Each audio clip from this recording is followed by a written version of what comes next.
Take it away, guys. All right, thanks Feasel, thanks Felix. Thank you, We're gonna get Felix. started here.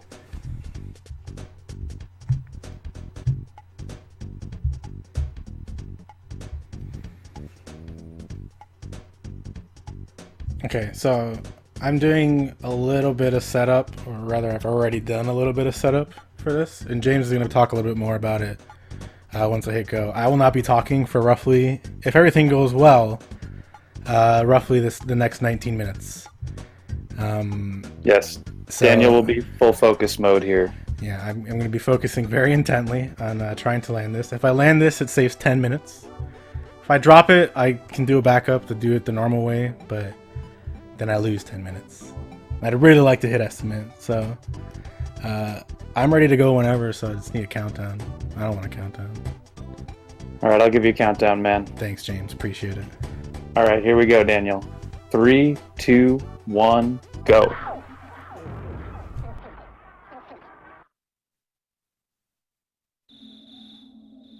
All right, so you'll notice right off the bat, all of his characters are just one letter long. That's more than just to save frames. It's very important for the RNG manipulation that's going to be going here. A letter is printed on screen, it advances RNG by 1. So having any variance in the length of names is going to shift everything. So he had to do a very specific amount of cursor movements on the naming screen there to make sure he was set up to go for ONET manipulation.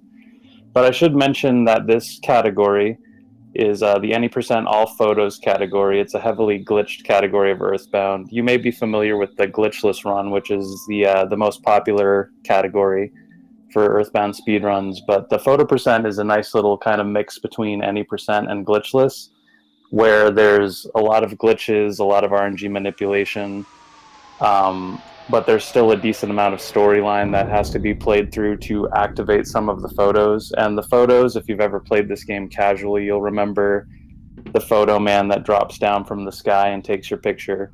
And in a regular speed run, you'd be avoiding those like the plague, but in the photo percent run, we go ahead and we collect all 32 of them. And then we have a little slideshow at the end of the run during the credits to make. So everything Daniel is doing here has to be done absolutely perfectly. He can't do any extra cursor movements, any extra menuing. His movement has to be very, very precise. In the very first part of the game, the movement isn't super important as long as he doesn't spend too much time around NPCs that move, because NPC movement affects RNG. Every time an NPC starts moving or stops moving, it affects RNG. Going around this corner is a really tricky spot because there's actually some NPCs down on the bottom left corner that affect RNG. Even though you can't see them, they're still moving around down there, so he can't linger too long. And it's really just he's trying to do optimal movement just for the sake of speed here, but the movement doesn't actually start mattering too much until after Pokey comes and knocks on your door later on. So he's going to be looking for the and then down, and that'll show him that he's on the right path and can continue going.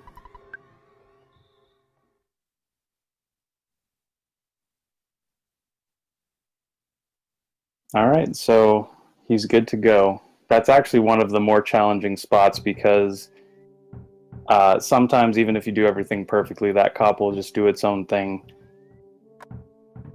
So he's past one of the worst spots. But Daniel is very, very consistent at ONET, so I have all the faith that he can do a good job here.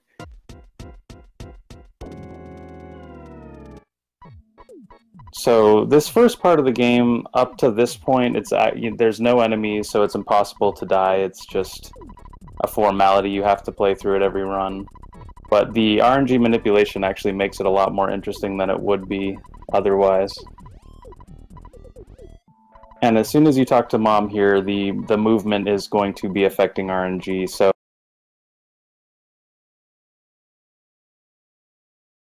essentially how it works is there's a third RNG value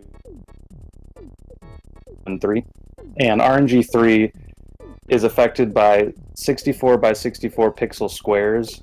And every time you cross into a different square, it's going to advance the RNG 3 by 1. And that's going to affect like what enemies spawn. It can also affect what happens in battles. And this is the same 19 minutes you're going to see essentially at the beginning of every category of Earthbound. But once we get out of Onet, that's where the photo percent will begin. So you want to look for Mom there on the table to be doing something specific, and she's in the perfect spot, so we know everything's good to go. And you'll see Daniel doing some random menuing here, just opening up the menu, talking to nobody, checking nothing. This is all for a very specific reason, so he gets the perfect spawns, and he gets the perfect Starman Jr. battle later on.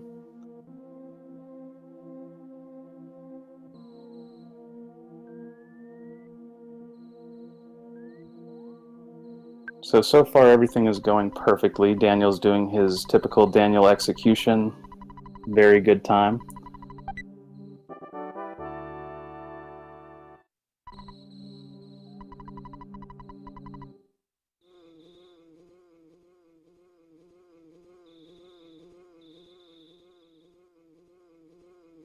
So it's important that Daniel does not say no to Buzz Buzz there, otherwise he's going to have to listen to his story again and we'll be completely off of RNG.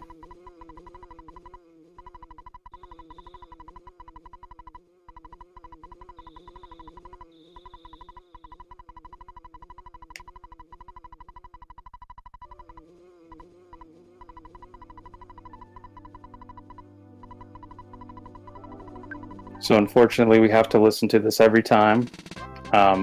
The faster you can mash through it, the better. And I should note that there's 4 answer questions in this game when asked a yes or no question.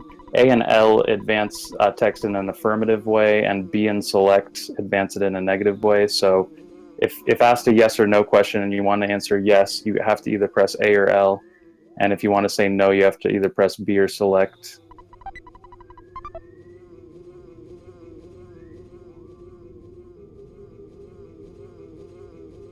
Now he's going to pick up a bread roll here. It's not strictly necessary. It's more useful in a glitchless run, but he's going to give that to AppleKid later on. And if he didn't pick that up, RNG would be off, so... Now, this Starman fight is normally just a formality. It's impossible to die unless you go out of your way to level up and get Nessa's shield. That's the only way you can die to this fight, but it is important that he doesn't do fire. Fire is a very long battle mechanic, and that's why we've gone ahead and manipulated this so he guards 4 times in a row, which is the absolute most optimal fight you can get.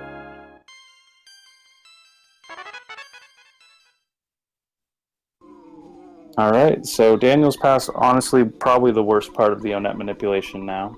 I'm sure he's breathing a sigh of relief. And he's going to continue on to Pokey's house.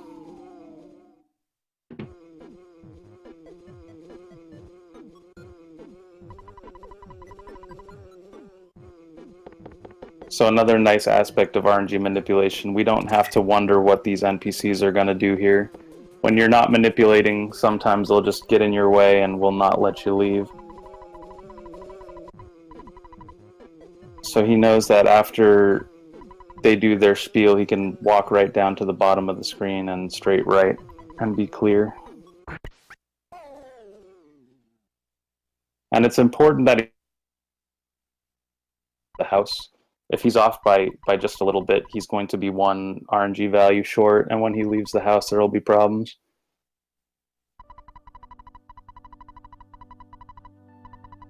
And here's another part where they decided to go ahead and make it a circular loop. If you just keep mashing A the whole time, you'll talk to Buzz Buzz forever. So you want to say yes to his first option, but no to his second option.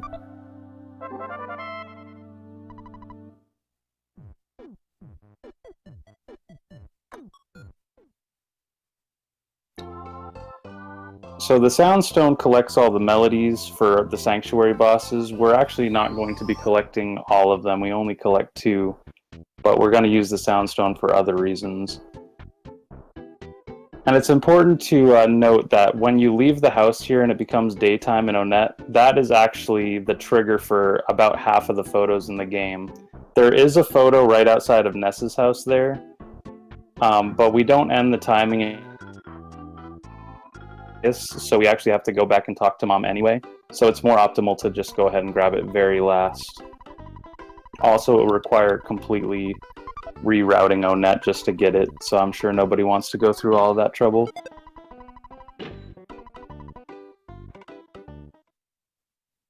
So you'll notice that he's not going to be buying any armor here, and that's because, like I mentioned before, we know that the results of every fight, so we know that they're not going to hit us for mortal damage.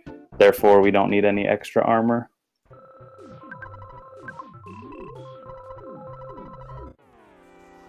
Daniel's doing a great job. No blunders. Again, talking to nobody there is just to advance the RNG so we can get these optimal smashes on all these enemies.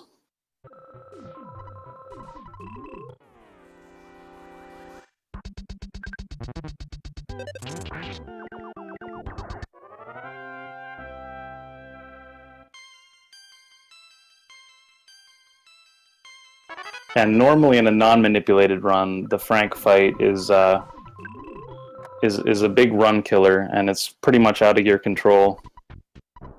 Because of the scrolling HP mechanic, you can get away with a little bit here, but if your defense is too low and he hits you too high, you're just going to be in a situation where you can't survive. But again, with the manipulation, it's a guaranteed 2-turn fight every time.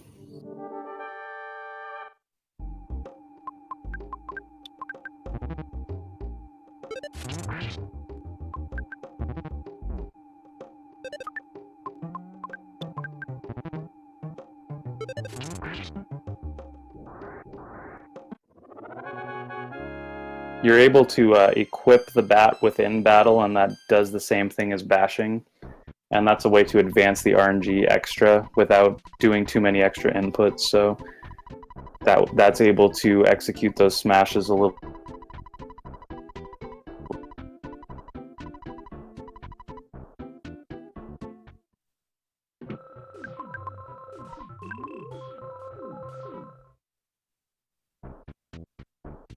So we're coming up to the next part that has a chance to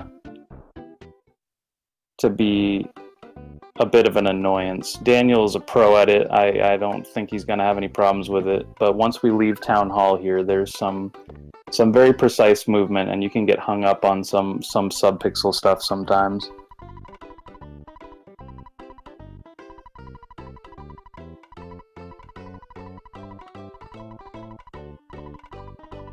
I do see people asking in chat what the photos are for. Essentially, what the photo man does is he's trying to commemorate your adventure, and so he'll pop up in various spots all over the game, and casually you're going to run into a lot of them, and joyously make you remember your time. But obviously, in a speedrun, normally anything extra is not ideal. So he did that bush movement perfectly. Okay, and that was the last tough part. That's a very, very tight window there. If you get hung up on the tree or the bush at all, you are done, and you're going to have to normally reset, but Daniel would have to go back, pick up some armor, and do this the non-manipulated way.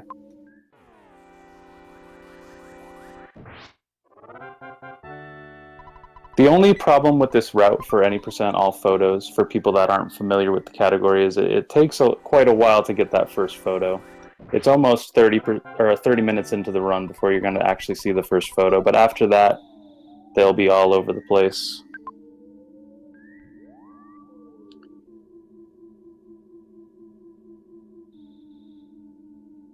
And both of those bomb drops there are normally a 1 in 128 chance to drop. That do this without grinding Ness's level up. Because of the RNG manipulation, we can manipulate both of them dropping, and it was just a godsend when people found out that you could carry manipulation this far into the run.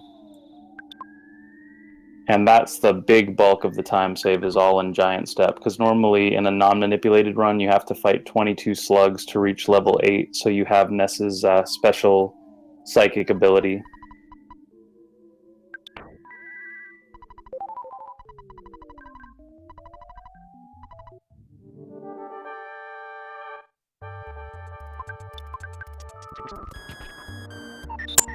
And you'll see that both of these bombs do just about their maximum damage. And they just barely do enough to take out Ant in 2 turns.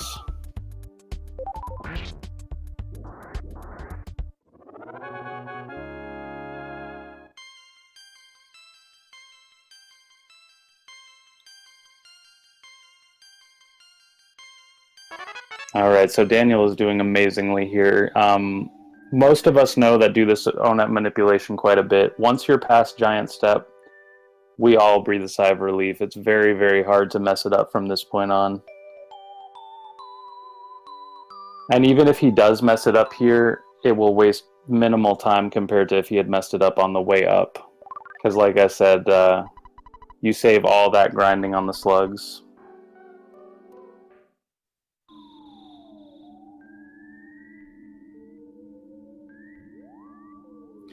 One thing I'm seeing in chat, there's a lot of people talking about the manipulation, because the manipulation is really impressive. But for anyone interested in learning the game, don't let this put you off. This is something that's really recommended, more learning it after you've learned the whole game and have gotten your time down a whole bit. It is a big time save, but compared to like learning the fundamentals of the game, it's really not that important. So don't let that turn you off if you think that this memorizing sort of a barrier to you being able to learn the game. Yes, absolutely, Felix. That's a great point. Generally, I always tell people go for sub 430 on a glitchless run before you worry about it. And then on a photo percent run, I would say probably go for a sub 3 hour before you worry too much about learning Onet manipulation. It's a nice, consistent bonus when you get consistent with it, so you no longer have to worry about Onet. It's one less thing to worry about, essentially, in a very random run. But photo percent, out of all the categories, photo percent has the least randomness, and you'll see why later on.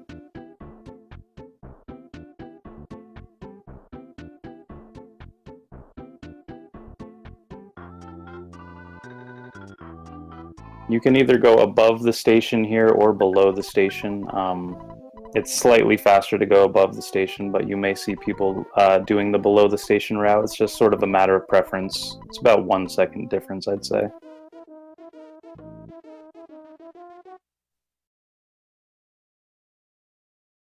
And the hall to either go right, up, right, or down, left, up.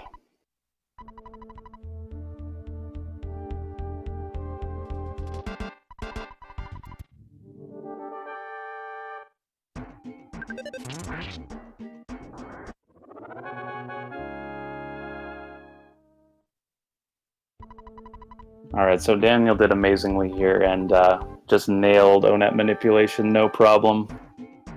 I expected no less from him, though. But now, as soon as he's done with this cop fight, we can talk about a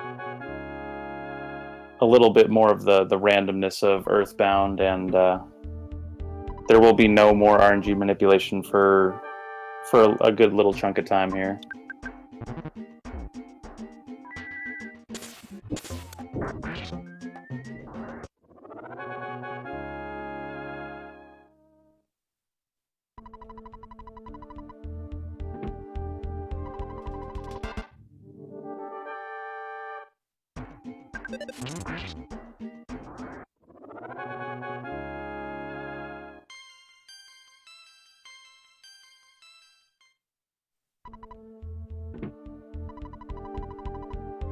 In a non-manipulated run, the cop fights aren't too bad if you know how to play them, but Captain Strong is another run killer. He can just do whatever he wants sometimes.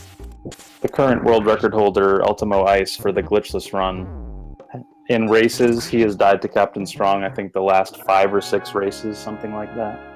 It's just completely out of your control, so another reason why the manipulation is so nice.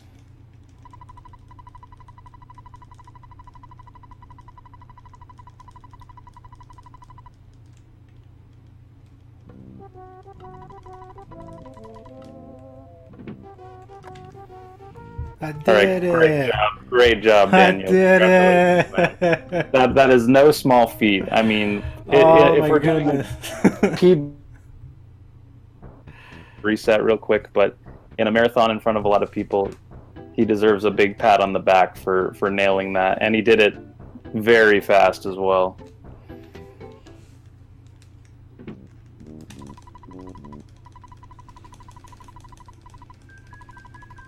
Hey Daniel, what are your thoughts about grabbing the bike store photo just so the folks at home can see what a photo is like? It's wastes a little bit of time, but I'll see what Daniel says. I can do it. It's not a problem. It's right there. Like yeah, it's maybe like it's like 2 seconds wasted, and that way you guys will know what the photo looks like and what we can look for in the future. I gotta withdraw first, so. Yeah. It's just we're going to walk right past the bike shop later, so that's the reason we leave it for later on normally.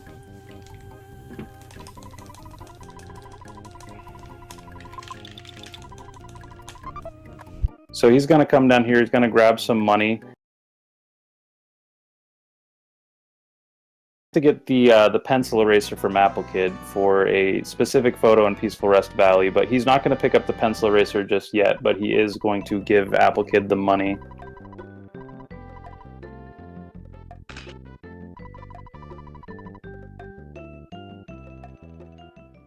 All right, so this is the photo I was talking about. This man drops down from the sky, takes your picture to commemorate the occasion, and then goes off on his merry way. It takes about 20 seconds, so there's only 3 unavoidable photos in a typical glitchless run, so anytime you get any extras, you are not a happy guy, but in the any percent all photos category, it's the complete opposite. We take lots of joy from each and every photo.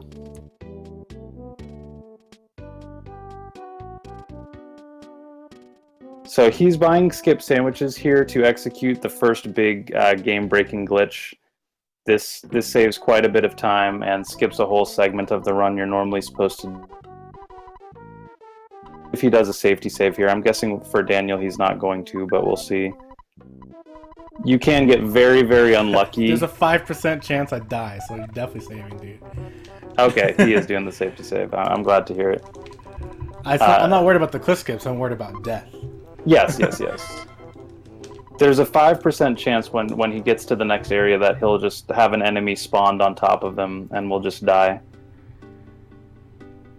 And if he did die, he'd have to walk all the way back from Onett, so it's in his best interest to save.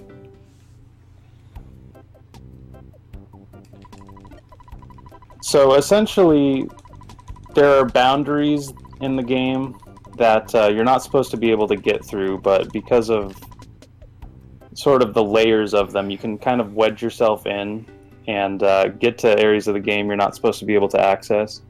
And some of them you can do just normally, but sometimes you need a little extra momentum, and the skip sandwiches make you walk faster and increase your speed, help you wedge into areas you normally wouldn't be able to.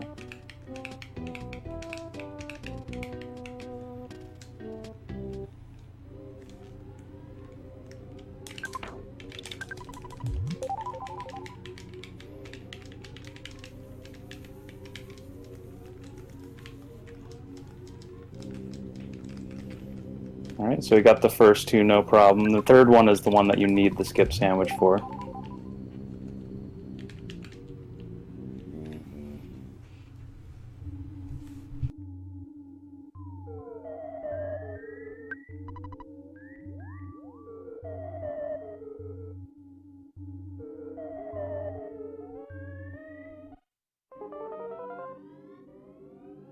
Alright, so he did a great job. He's still on a very good pace. He actually has extra skip sandwiches that he doesn't need, so you may see him using one in the graveyard. I'm not sure where he'll use his last one.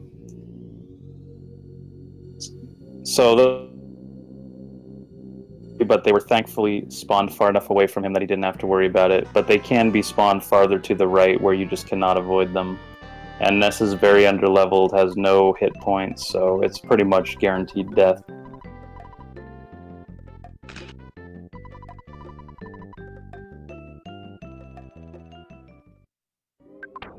Oh, see, I didn't realize he was going to go for this photo early as well. You can do this later on. It's a teeny tiny bit faster to do it later because you don't do a second walk, because here he had to walk up to it and walk down to it.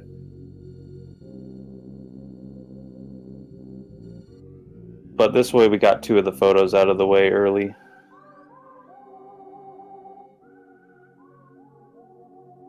So I should talk about the despawning mechanic he's doing here. I sometimes forget that many of the viewers are not familiar with the Earthbound speedrun. If you see an enemy on screen and you walk and scroll them off the screen, just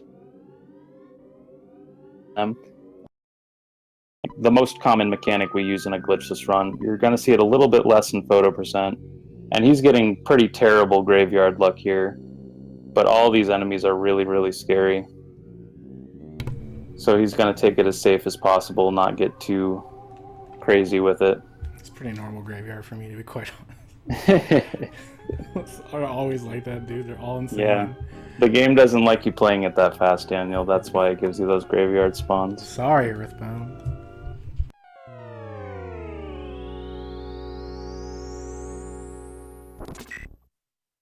So normally you will go through a whole section, you'll rescue Paula, you'll bring her back, and you'll ride the bus into Threed, and then you can't advance the game any farther until you do this section of getting kidnapped by the zombies.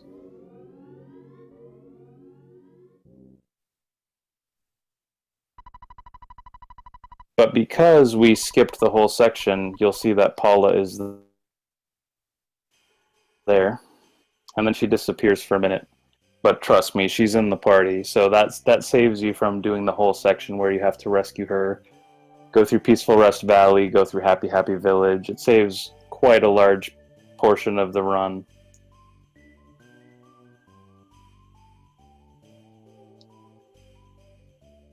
In theory, you could skip this whole winter section as well, but the problem is we need to use the out of bounds glitch to complete this run as fast as possible, and the only way that you can do an out of bounds glitch is using stairs, and the fastest stairs you can get to in the game are right after Jeff joins the party.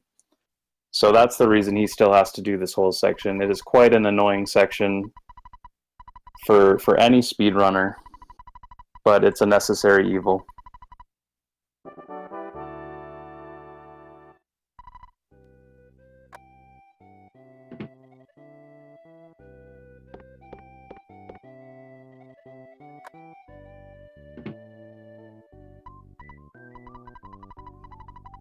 So this is another several minute section where nothing really happens. Normally, casually, they want you to go around and talk to everybody and eventually find out that Maxwell, who is... I recently found out Maxwell is not a teacher. He's an upperclassman. But wait, where does it say he's that? Looking out for Jeff. Apparently it says it in the Legends of Localization book. Why is he in a classroom then? Why is he the only one in the classroom? I'm just telling it like I've heard it, man. News to me. I thought he was a teacher. I always Dr. thought he Max- was a teacher as well. I'll probably find out later that I completely misconstrued that, but several people told me that in my chat, so I took their word for it.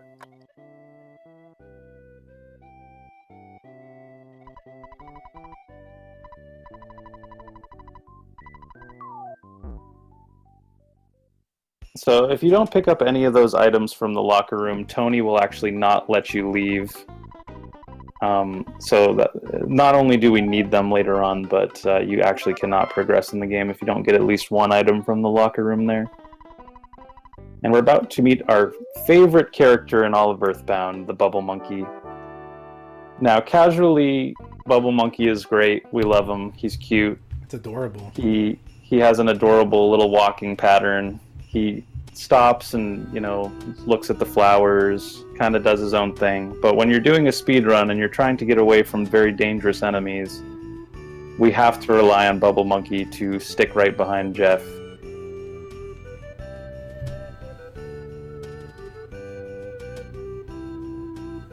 So Daniel got no spawn here, which is very, very good luck, and I'm hoping it's a good sign of things to come. It's very rare for there not to be Either a crow, a dog, or a goat there. Yeah. Graveyard felt bad, so it gave you the no spawn winters. Yeah, I mean, didn't make up any time though. That's true. And we're about to come to what's normally the first photo in a typical photo percent run. But it's very, very important that you do not forget this photo, because if you forget it and you get onto Tessie, you have no way to get back until later on. You have to teleport back to Winters and walk all the way down.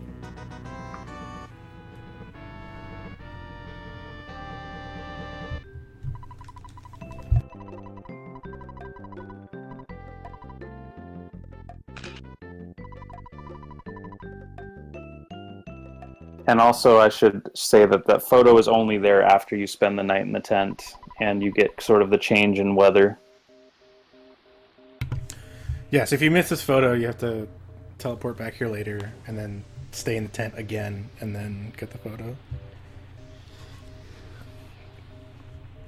It's easy if you're juggling categories a lot to forget that photo. I've had many a photo percent run die that way because I was running glitchless or something else where you're purposely trying to avoid the photo. Yeah. Like, there's some photos in glitchless that are, like, in the way, but there's, like, clever ways to skip them. And this is kind of, like, you can just walk around this photo trigger, but you can also walk, like, really close to it, like a pixel off. And so, suddenly, muscle movement kind of takes over and becomes a habit to skip that photo, but then you're like, wait, no, I need that photo, no! Yep. It's a pretty bad feeling when it happens.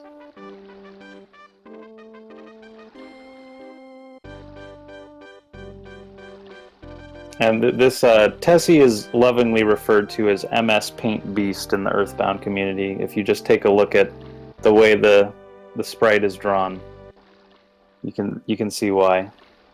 It's got a big goofy smile, but we love Tessie.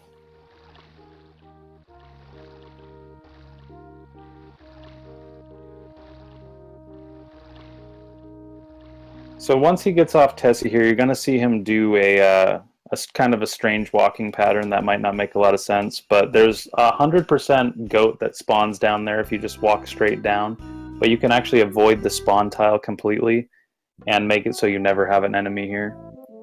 It's just kind of second nature to us, but it might not make a lot of sense for people watching.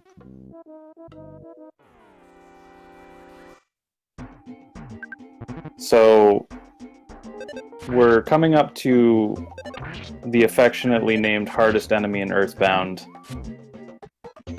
Daniel's going to try to skip him, but it's very, very hard to skip. And he's also very, very hard to beat. He may not seem very dangerous, but he has a tendency to call for help, to hit you for high damage. But it's looking like he's going to get through this one, no problem. Crisis averted. If you do die there, it's the best death you can take in the game, I guess you could say, because it puts you right back where Tessie dropped you off. But it's still very frustrating. So you might not even realize that this sign exists up here, but it's sort of meant to troll you for exploring the maze.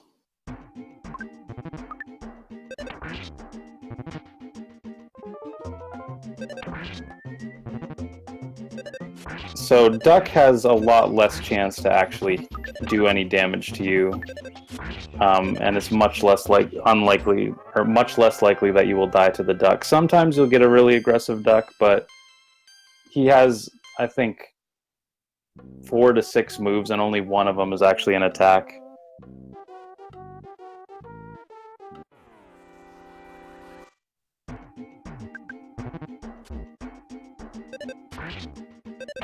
And now the second proto here, there's a setup to try to skip him.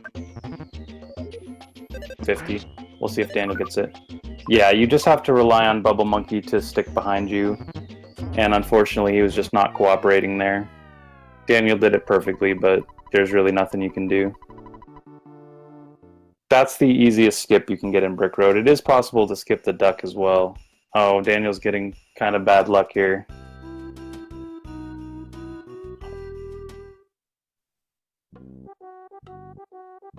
Sorry, man. That's rough. Not a huge deal. Yeah, he just has to walk back through. For a marathon, no big deal. For a PB attempt, it would be pretty annoying. But because he beat the first 2 enemies, they're not going to be there. He just walks right past them. It's actually worse if you skip the duck and then die to the second proto, because you'll still have to deal with the duck coming through the second time around. We'll see if you can skip him this time. So he nailed the skip there. So he did all, and he's gonna save at the phone here. He's gonna set up pawn cave manipulation. In an RTA run, you're not allowed to do hard resets like a glitchless run, so you're not able to manipulate pawn cave. But that's one of the many advantages of doing a glitched run, because this section can be very annoying as well.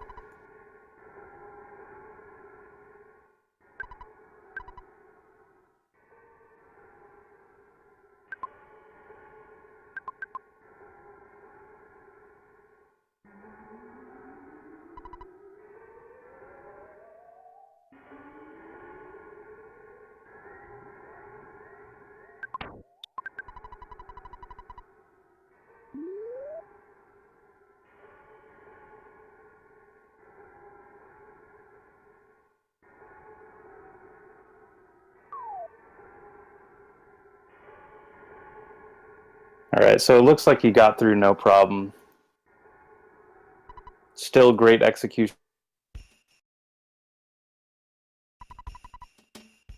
The Bubble Monkey is sort of hard to manipulate because every time he moves it's affecting manipulation, but again, if you just do the same thing every time, you'll get Bubble Monkey doing the same thing.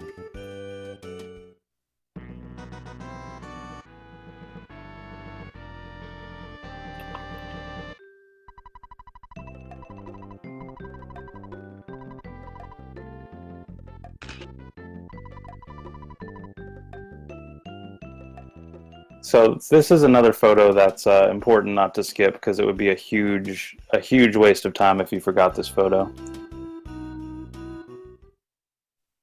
Because we're never coming back to this particular area again.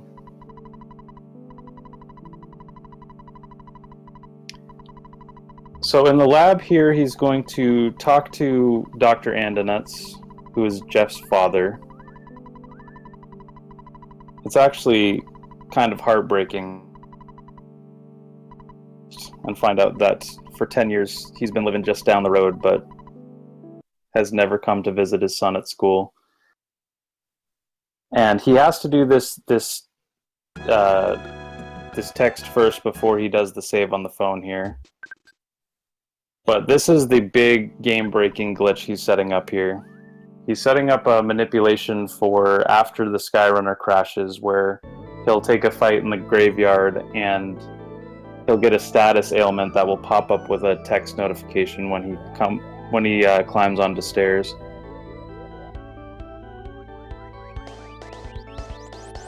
And it's very important that he gets through this section without making any mistakes, because if not, he has to come back and sit through this whole cutscene again. It's about 2 minutes and 40 seconds for this Skyrunner cutscene.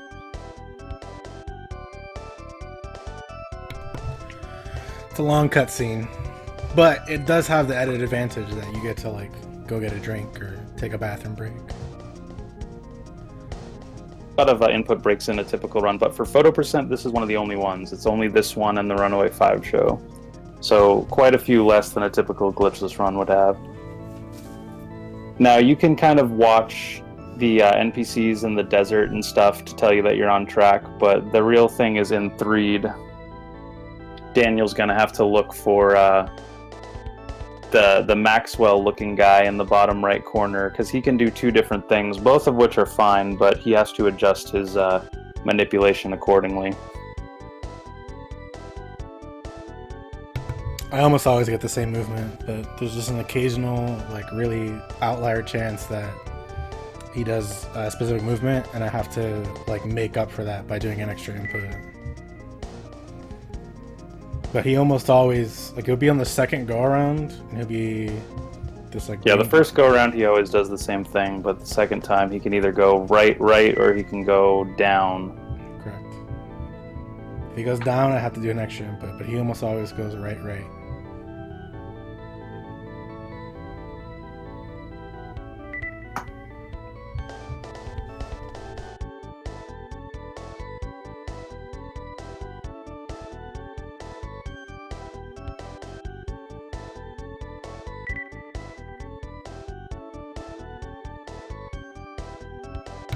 So yeah, like James said, I'm going to be doing some manipulation, and then you're going to see a pretty game-breaking glitch happen right after the manipulation. Yeah. So he's going to take a fight with a ghost and a zombie. I'll go ahead and start talking about the fight in advance, but the zombie will give Ness a cold, and then both of them will kill Jeff and Paula. And also, Ness will be possessed by a ghost, which is not necessary, but it's very helpful for the timing getting onto the stairs, because it's a tight window, but if you watch the ghost for reference, it gives you a really good visual cue.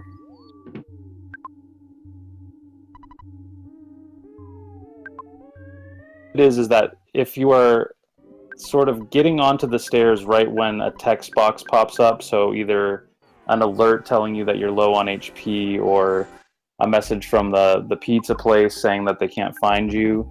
These are all ways that you can trigger the stairs glitch.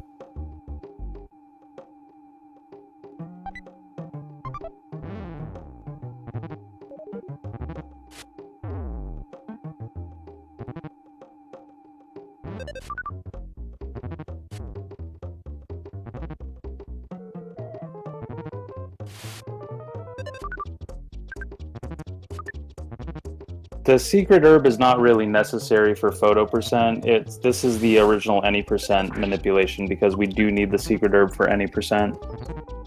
So he's just going to keep it just for worst case scenarios in Mole Cave. But we just keep doing this manipulation because it's really the best with the ghost and the timing on the stairs.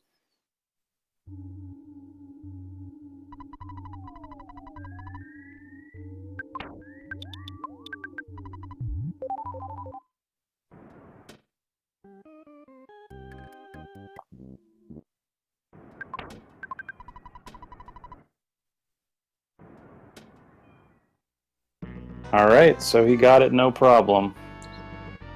And that's everything he needed to do right there. And he's going to be setting up a second file. And this second file will be used for every time he wants to go out of bounds. And he uses the sound stone to reload the area. And then he has to go through a...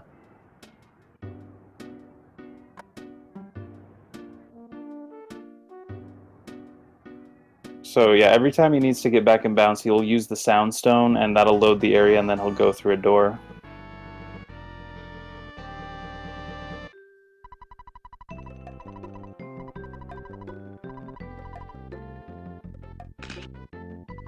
So he's going to pick up a few photos here.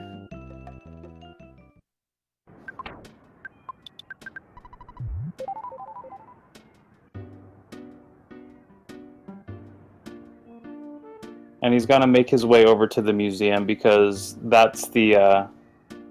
Oh, that's actually very unlucky. He got the enemy coming in.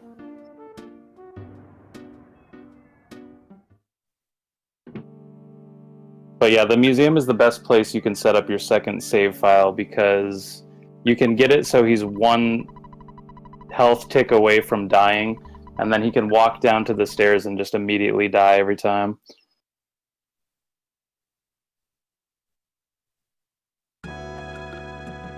So he's going to copy this file to file slot number 2, and that will be what he uses for the entirety of the run to go out of bounds.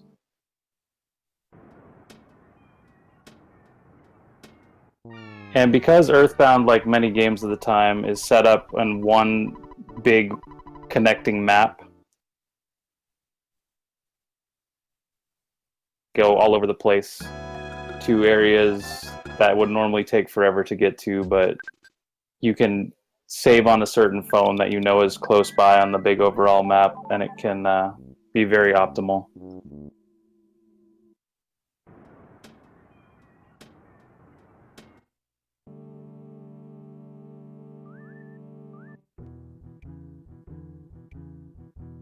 So what he's doing now is he's making his way up to Dalam. Normally you go through a big chunk of the game and then you go to Summers and you find a lady that sells magic cake, and you sort of hallucinate a dream where you come up here and you start the sequence where you're the character named Pooh and you're just by yourself, but you can actually come here and do the whole Pooh sequence with the rest of the party. And that's going to get the 4th member in the party very early on, and ability to teleport. So that's going to be very helpful down the line for getting around the world in quick fashion. Now keep an eye on this ghost during the meditation sequence. I got him in a good spot too. He just has to be part of the party here. He's yeah, adorable. all of a sudden the party disappears and we get the Pooh sprite here, even though we've never seen him before.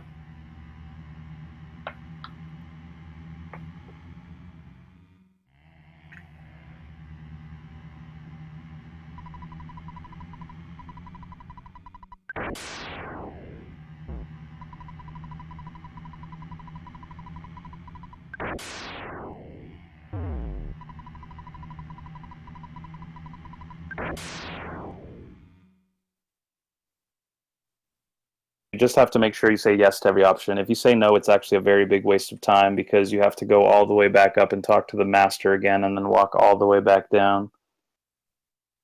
It's happened to the best of us, but it's pretty shameful if it happens.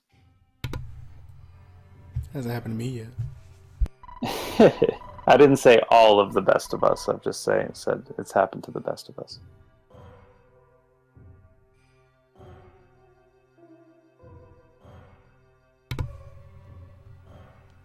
I did that for you, James. Thanks, man.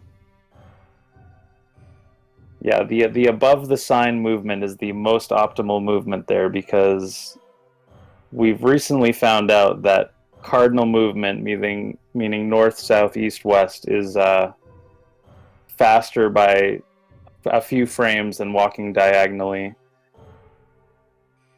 So walking around the sign loses frames, but you have a good chance of getting stuck on the sign there, so a lot of people don't try to go for it.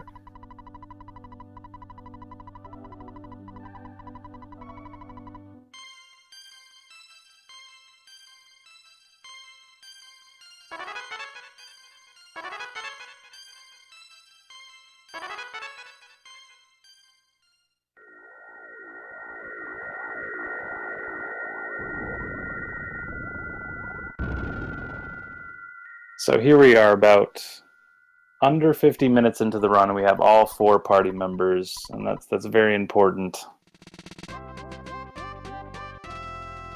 So he's going to collect a few more photos here in Summers. And then we're going to make our way through the rest of the run. So far, all of the photos he's collected have been photos that were triggered by that initial leaving the Pokey's house in O-Net. They're just sort of scattered around. and you can come get them at any time, but that's what is required to get them. But there's a lot of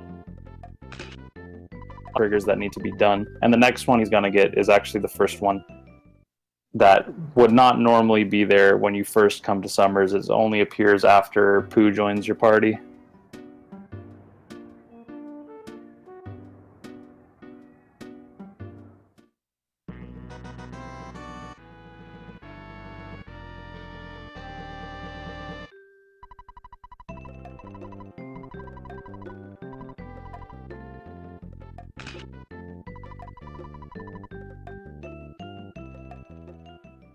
So he's going to teleport right out of here and make his way back to Dalam, actually.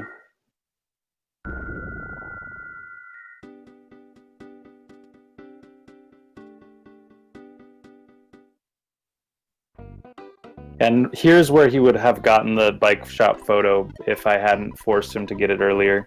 It's just more optimal because it's right in your path there.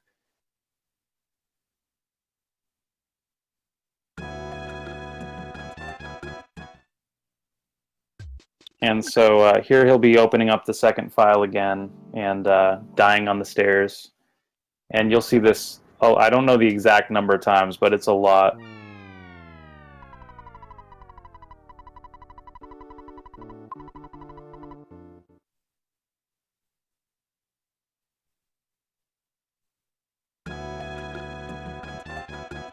And the reason that he's going immediately back to Dalam now is because there's a photo in the throne room that's required to get, obviously. And when you talk to the master, he gives your party a full heal, so it's really the best place to heal everybody up to continue on with the run.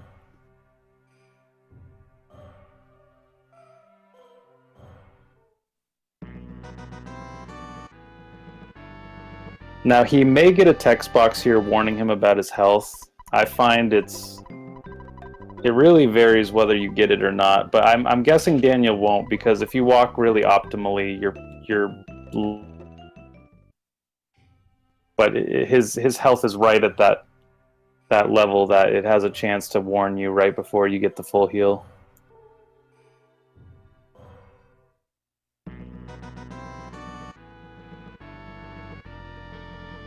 Not a huge deal, but obviously in a speedrun we want to save every frame possible.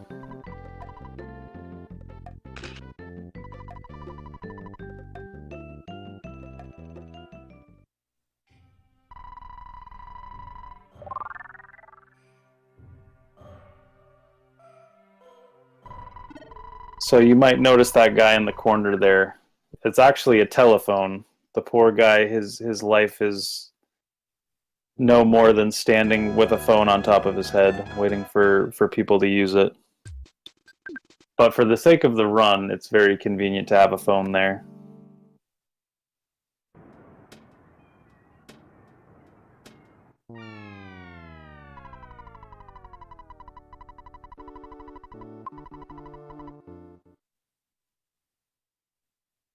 So the next thing Daniel's going to be making his way to do is to fight Boogie Tent. Strictly speaking, you don't need to fight Boogie Tent for any specific photo, but you do have to kill Master Belch, and it's very hard to kill Master Belch without the fly honey that you get after the Boogie Tent fight. It's possible, but it's very, very random, and would either require very tough manipulation or just YOLOing it and hoping for the best. But it's only possible with either a flash beta or poisoning him. Poisoning him would waste too much time because you'd have to wait for too many turns, but a flash beta can insta-kill him, but it's a very small chance of happening. So in this fight, we're hoping that at least one of Pooh's lightnings hits, and if it does, then he should kill him in one round.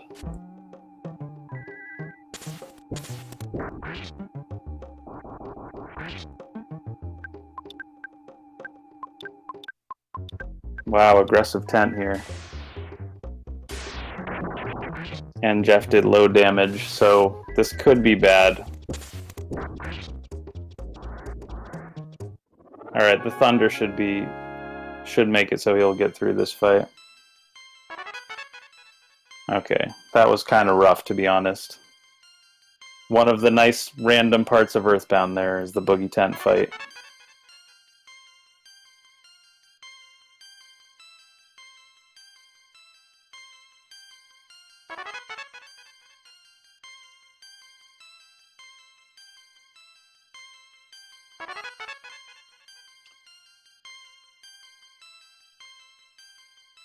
So the nice thing about fighting Boogie Tent is it brings you back in bounds without actually having to go through a door.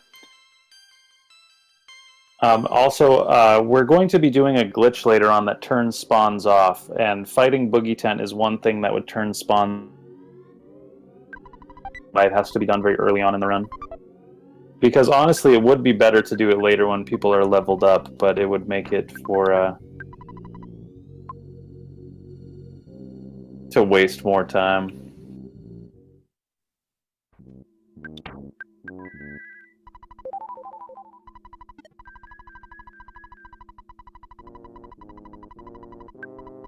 So the nice thing when you do a run like this so out of order, the game's not prepared for you to be in certain places with certain members in your party. Like normally in the spot he's going to now, normally you're there with only Ness.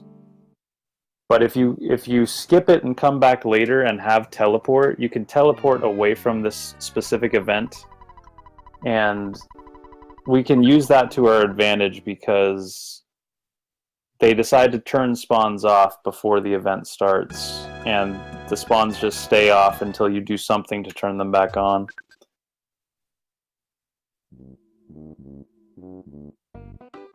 But once you go talk to Paula in the shack and she gives you the Franklin badge, you'll go outside and there'll be a fight waiting for you there. Now, the game turns spawns off so a random crow or something doesn't get in the way and mess up the fight. But if you teleport away from it, like I said, spawns will actually be off for the entire game unless you do something to turn them back on.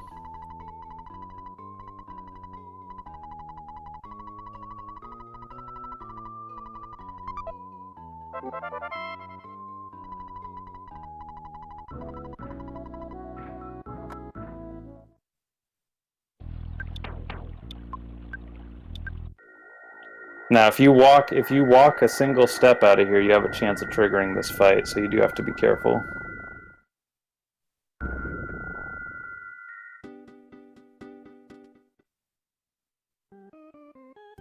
And it should be noted that if you decided to walk back across Peaceful Rest Valley, they would walk across and rocks because nothing stands in the way of getting in that fight with them.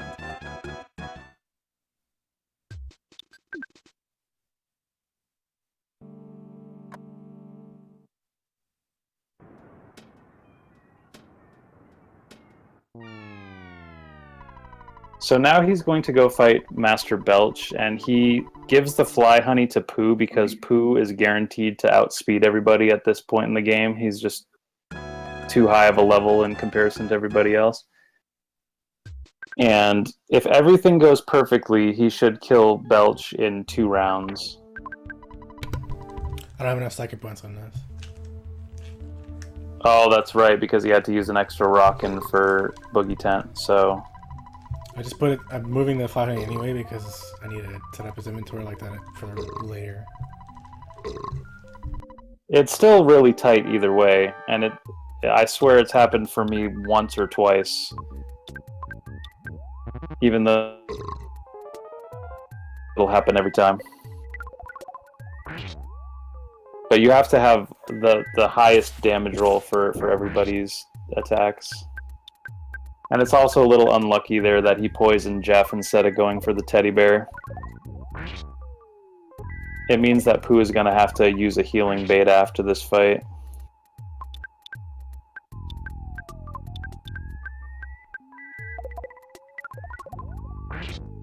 But the way this fight is scripted, if you don't use the fly honey, it's impossible to win this fight. Because he will regenerate his health every time. And that's why we had to go out of our way to fight Boogie Tent.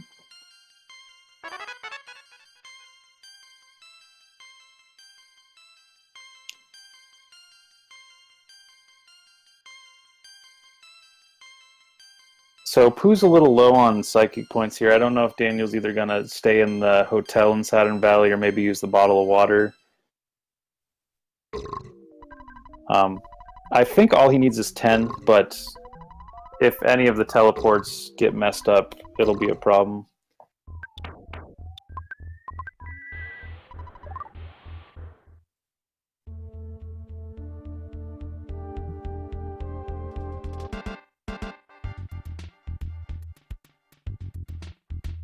And the teleport alpha in Grapefruit Falls is kind of a tight one. But I'm curious to see what Daniel does here. He's a man of mystery. So this photo is only activated if you beat Master Belch.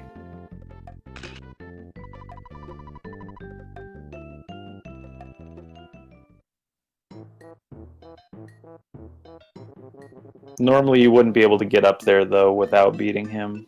There are some cliff skips you can do, though. Which, we do that in the No Out of Bounds category, as well as the Pajama Percent category.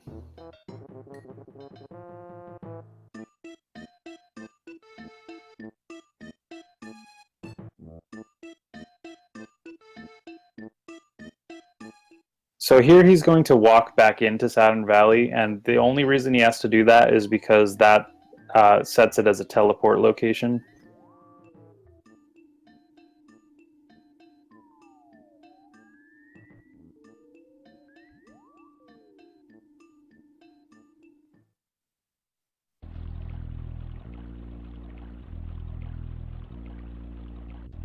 So anyone that's played this either casually or like a glitchless run will see the joy that occurs when you have no spawns here in Grapefruit Falls. It's quite an annoying part of the run normally.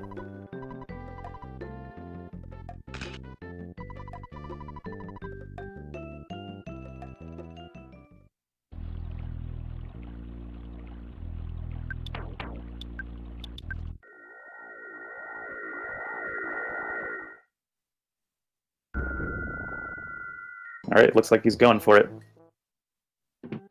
And he nailed it.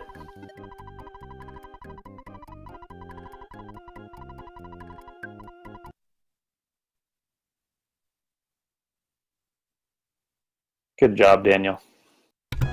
Thank you. He only had one chance at that because Pooh was very low on psychic points because of the bad boogie tent fight. I mean, the worst case scenario is that I fail it and just walk back to Saturn Valley. So it's like... Yeah, exactly. No I reason mean, not to walking do back it. doesn't even waste that much time, but it is a time waste. As he's doing this death glitch again, I'm seeing a lot of folks who didn't come in right when he first did it explain kind of the process of what's happening and why stairs are doing what they're doing. Oh, okay. Yeah, so the game doesn't expect you to die when you get onto stairs, and it's sort of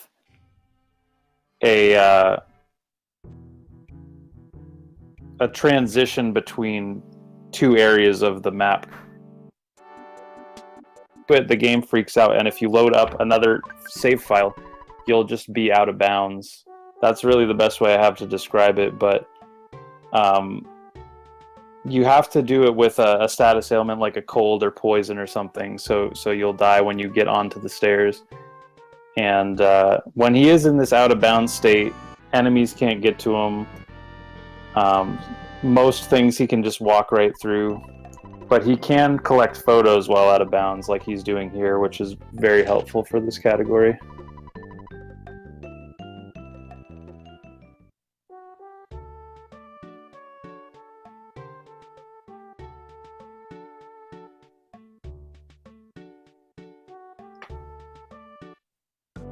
So one of the biggest sections that we cannot skip in a photo percent run is we have to do the entire mole cave. And that's a big reason why turning spawns off is so beneficial, because normally you have to deal with in there. And also having Pooh in the party makes it very, very easy to get through there.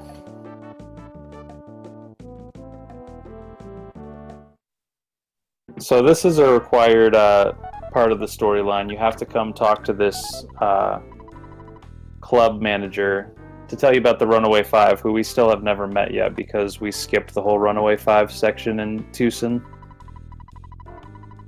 But she tells you how they owe her $1 million and they'll be stuck here forever unless someone pays off their debt.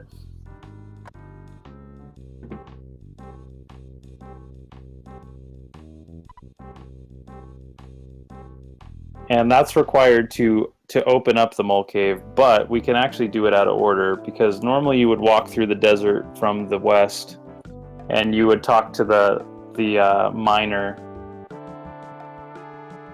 But if you do it out of order, you can go back and still talk to him again, and as long as you stay in the shack to trigger the mole cave opening up. And this is probably one photo that most people don't even know about because there's no reason to go up here, even in a casual run. It's just such a random place to put it. But thankfully, the Monotoli phone is a very central place to save, and we use it quite a bit for going out of bounds.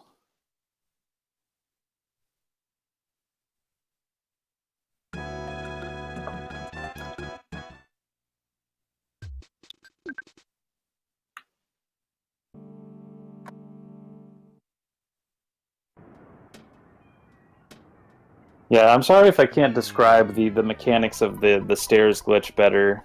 All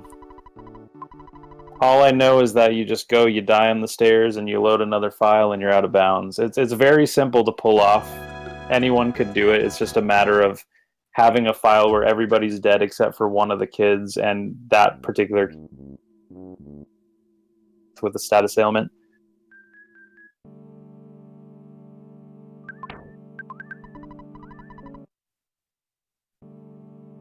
And you can do it without the reset too.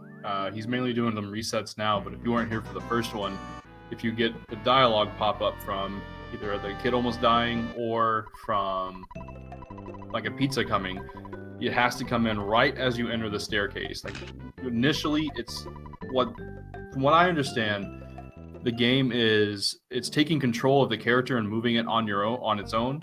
And since it gets interrupted while the game is controlling your movement, it gets confused and it doesn't know where the pathing was. All it knows is that it was moving you at a certain angle. And the other thing that he's doing that's allowing him to actually move around with the reset, it's important not to do a full hard console reset because that will take it out. You want to be sure to select that you don't want to continue and go back to the main menu. So Daniel did a little bit of swag there. I haven't seen Hawkeye without loading the room. I don't know that it's any faster because you still have to load this area down here, but it's still cool to see.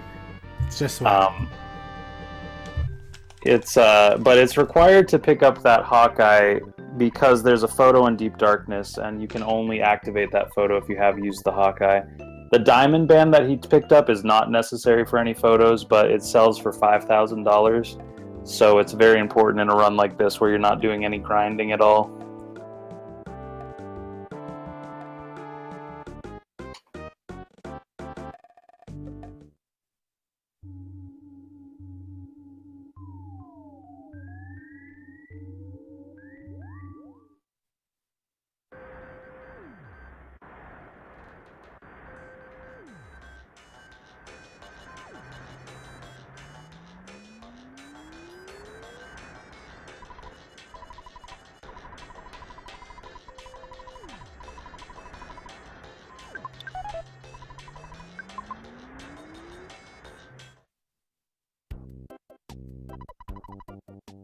So like I said, he's doing this out of order, and but as soon as he stays in the shack here, he'll come outside and the mole cave will magically appear.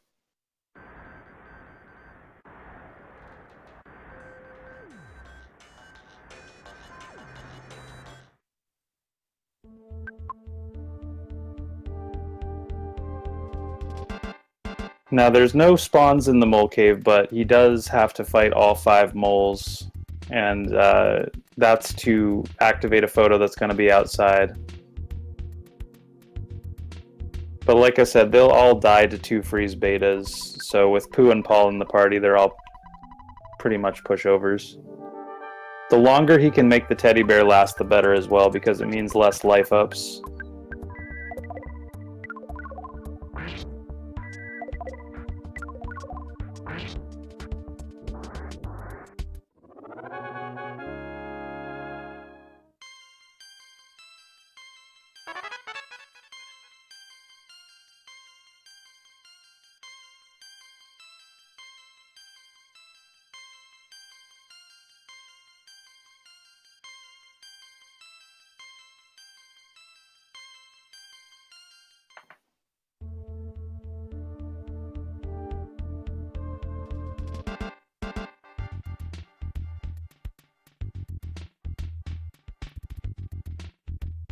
So he still has the teddy bear, that's good news.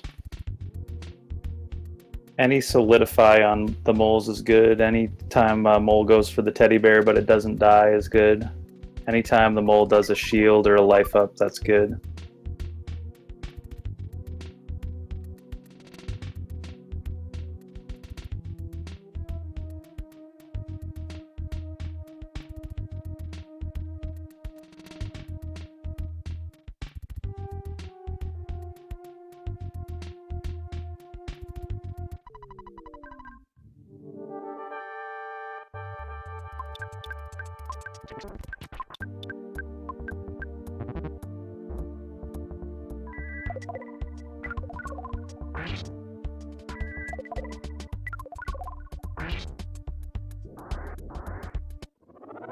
Oh, the teddy bear got saved.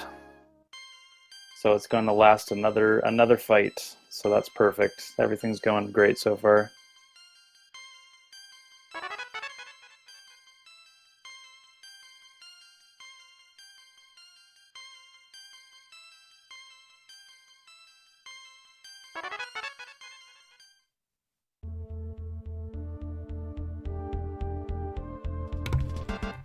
Yeah, one of the nice things about photo percent is that it's James mentioned it earlier, but it's the least RNG heavy category.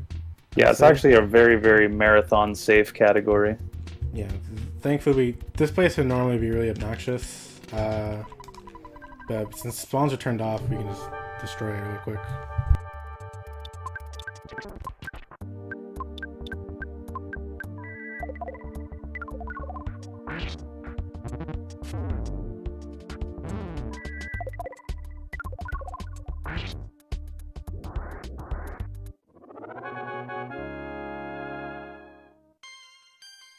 Alright, so teddy bear's gone, but on the fourth mole that's actually really fine.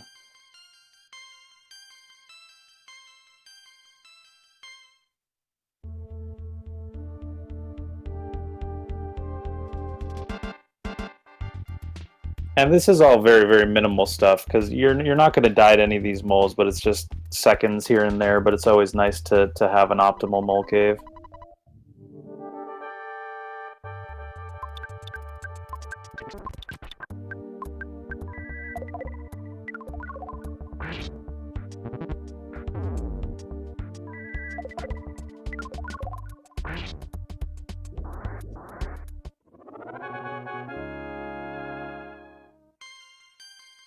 So because of the scrolling HP mechanic, it's okay that she took mortal damage. He just has to take a little time to life her up.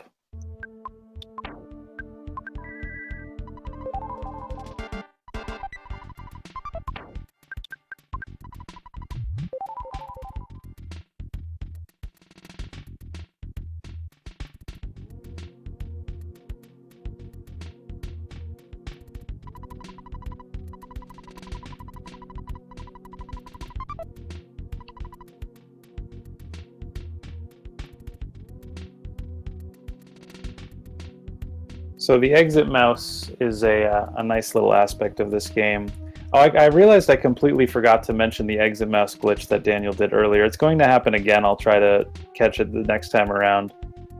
But in a normal area like this, if you pick up an exit mouse, it's going to take you back to where you entered. But when we're doing out of bounds, the game freaks out a bit, and if you've never entered a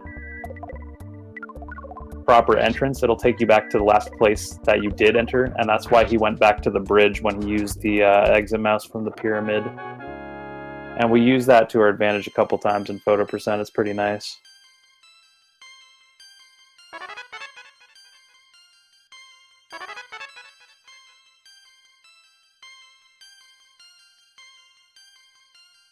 So he's done with the moles now. Went almost perfectly, with the only exception being that he had to life up Paula one time.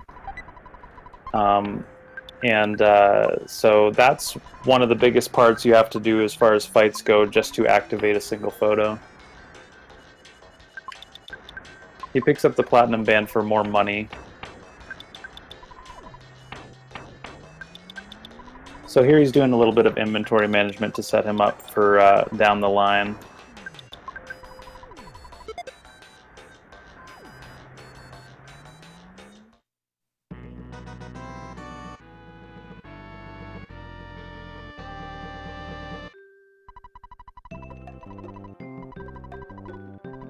So it's very, very, very important that he talks to the miner here. Because we're doing things out of order, if he forgot to talk to this miner and then did the rest of the run, he would actually not be able to complete the run with getting all photos. For some reason, if you don't talk to him and then you drop down into Lost Underworld, if you come back looking for him, he'll never be there. And if he's never there, you can never get the diamond.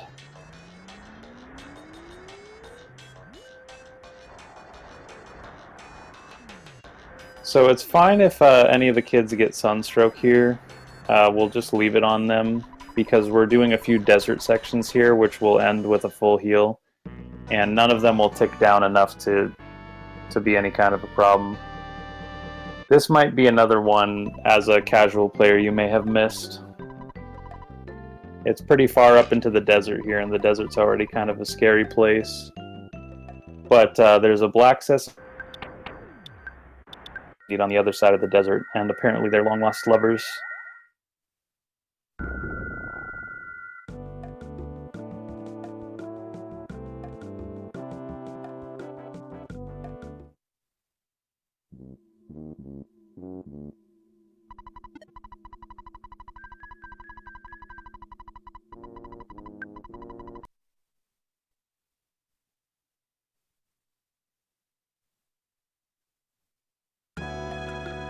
So the section he's about to do here is one of the only sections that's actually required to beat the game.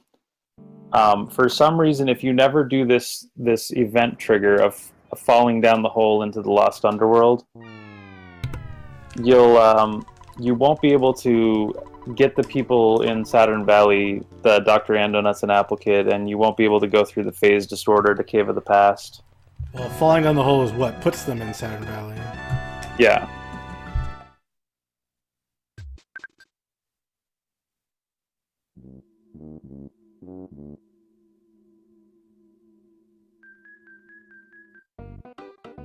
So in an any percent run, we just have to do this section no matter what. It has to be done in every category of the game. But at the same time, he'll use it to go grab a C pendant for Paula. And when you have the C pendant on the Franklin badge on Paula, it makes her pretty much immune to second and third phase Gygus. And it's not too far out of the way, so it's a good idea to pick it up, especially in a marathon.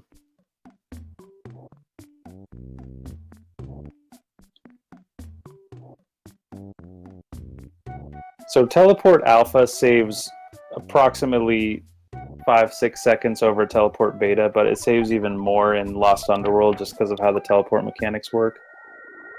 So the fact that he pulled that off is nice. It saves a little chunk of time there. It just requires you directing the teleport in a circle like this.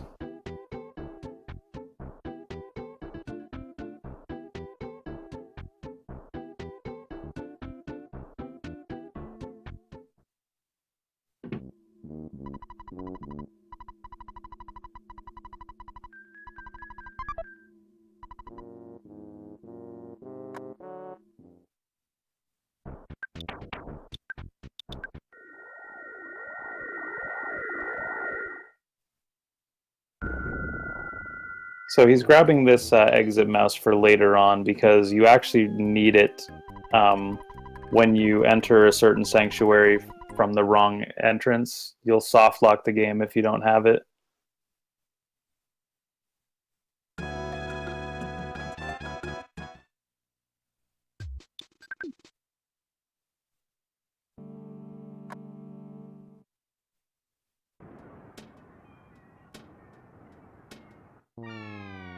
So what you'll see him doing seem like a strange way that he's walking, but he's doing it to avoid a whole bunch of text in threed. We already did There's that Oh, sorry, I'm thrown off. He's gonna do a different section right now. part. We already did the Happy 3 one. Yeah, I'm sorry about that. I missed talking about that at the time. I guess that's what I was thinking of.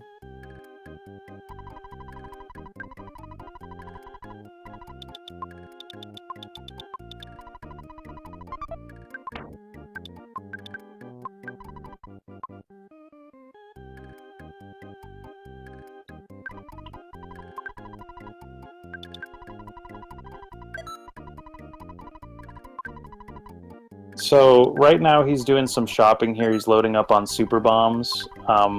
Because we never pick up any rabbit's foot for Jeff, we're not able to use it's in quite the same way that we are in glitchless runs. So they're very non-useful for the Gygas fight. So super bombs actually are a lot more useful, and this is the most convenient place you can pick them up.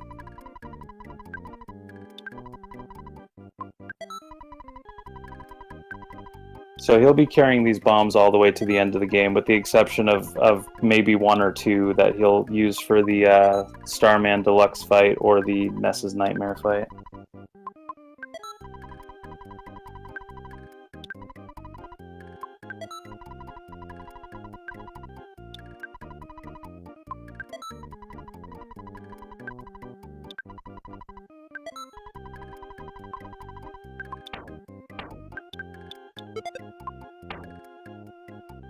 And his money is very, very tight here, so he's buying a very specific number of bombs, so he'll have enough money for multi-bottle rockets later.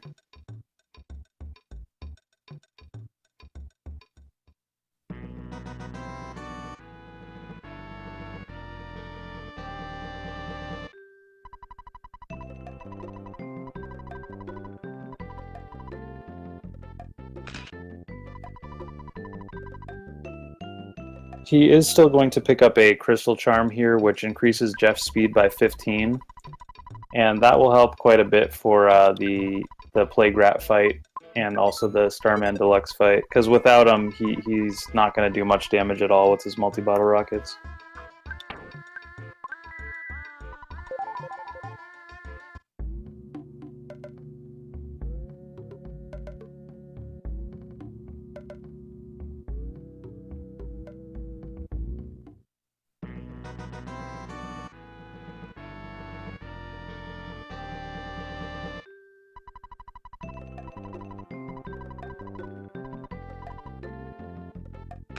Now this photo in particular in a glitchless run can be very annoying. You can teleport through photos to avoid them, but something about this door here, sometimes you'll just take the photo even if you feel like you did everything right. It's pixel perfect, the teleport. So you move at an inconsistent number of pixels while teleporting, because like you speed up. And so if you crash like at a certain pixel, you activate the teleport.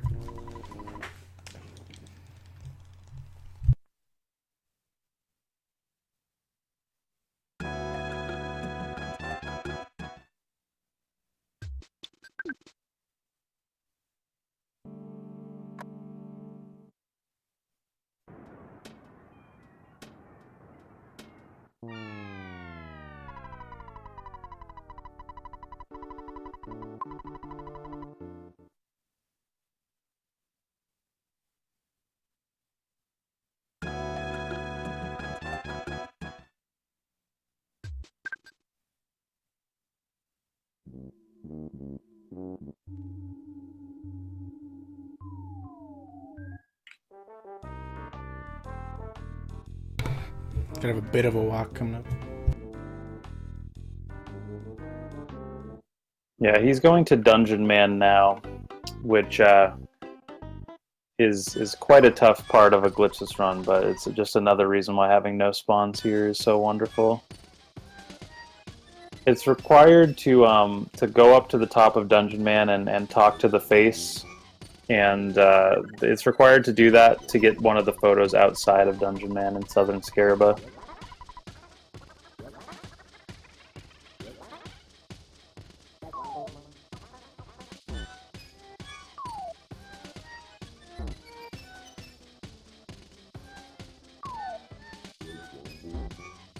And also talking to the face there got rid of all the sunstroke, and that's why I was saying we didn't have to worry about the sunstroke too much. Bets on how fast I get it back, though.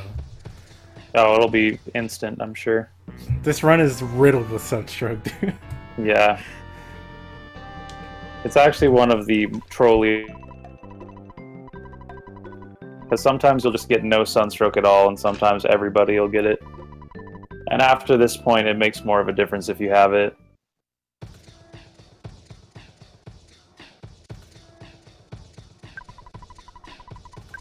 And you're still going to have to go down to the bottom of Southern Scaraba eventually to get Dungeon Man stuck, because you can't teleport when he's falling behind you.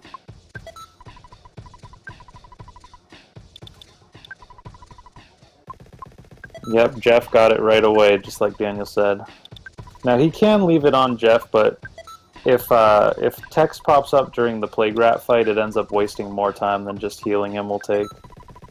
So it's sort of a gamble you have to take.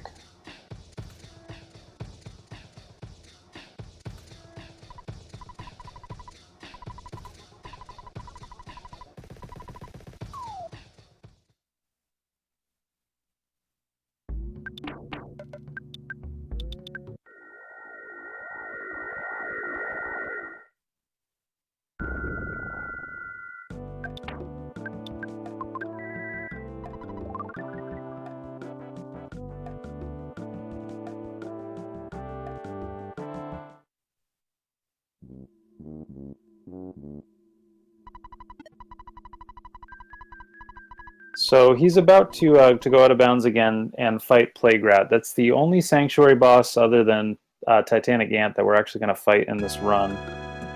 It's the only one that triggers a photo, but there's a photo outside the museum that only appears.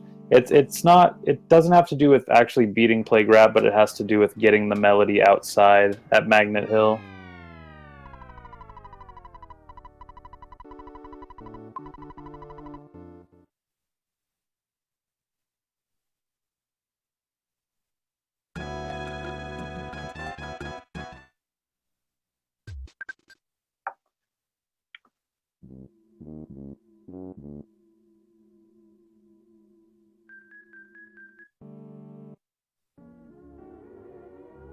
And this is another long walk here, so bear with us.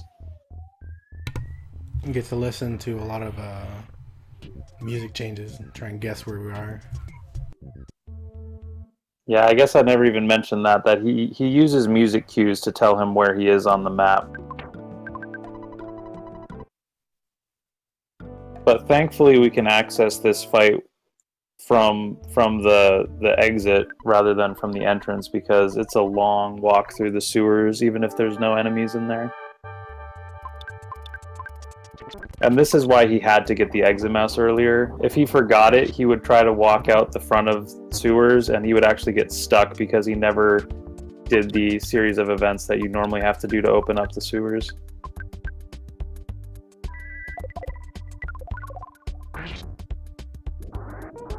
Yeah, Cool character. he got unlucky here. Cool character. Jeff did just barely not enough damage. But thankfully, it's actually very, very good that Polygut saved there. Because doesn't matter. she's She's already about to so get a full underleveled in this run. If she missed out on the experience from this fight, it would have been bad news.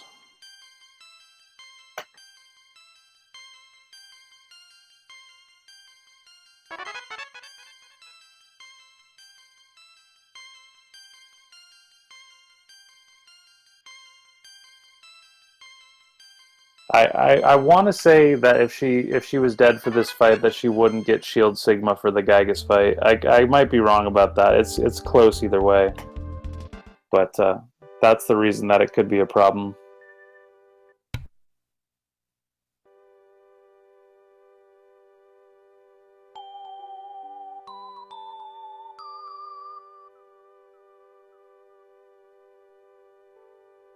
You'll see him avoiding the carrot key here. If you did that in a run where you had to do all trouble, because you'd have to come all the way back and get it, and it would be a huge waste of time. But there's no need to get it in photo percent. So here's the exit mouse glitch I was talking about.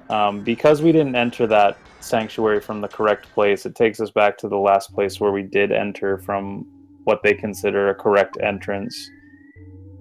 And it saves us some walking, because we have to do this walk either way to go pick up the diamond.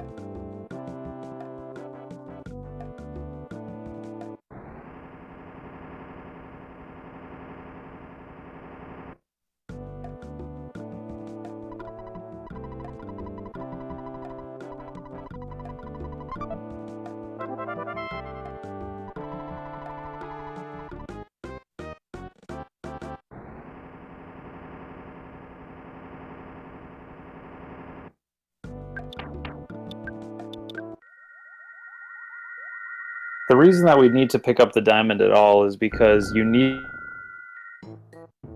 show and you need to watch the Runaway 5 show to open up the department store, because there's a photo inside department store, and you can't get it if you go to department store out of bounds.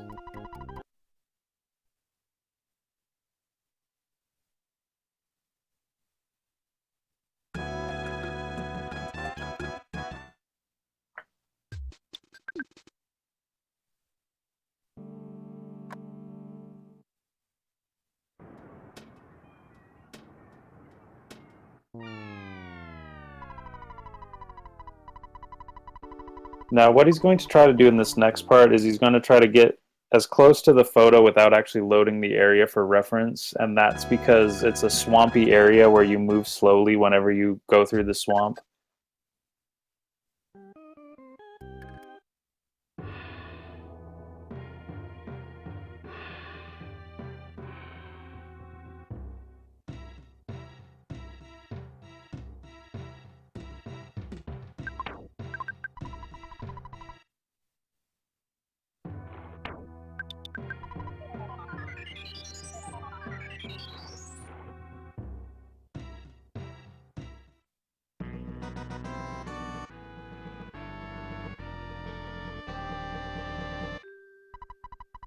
You got close enough there. That was a good walk.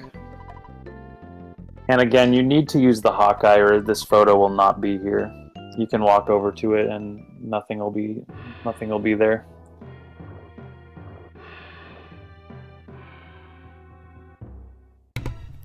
It's worth noting that using the Hawkeye turns spawns back on. Yes, so we're doing a whole bunch of things right now that are all things that would normally turn spawns back on.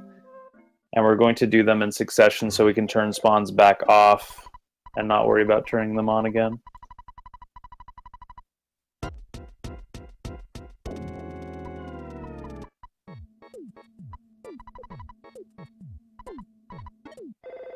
He doesn't text here to be able to get into Stonehenge, but you need to get back to Tenda Village eventually, and that's the only way to get the teleport location.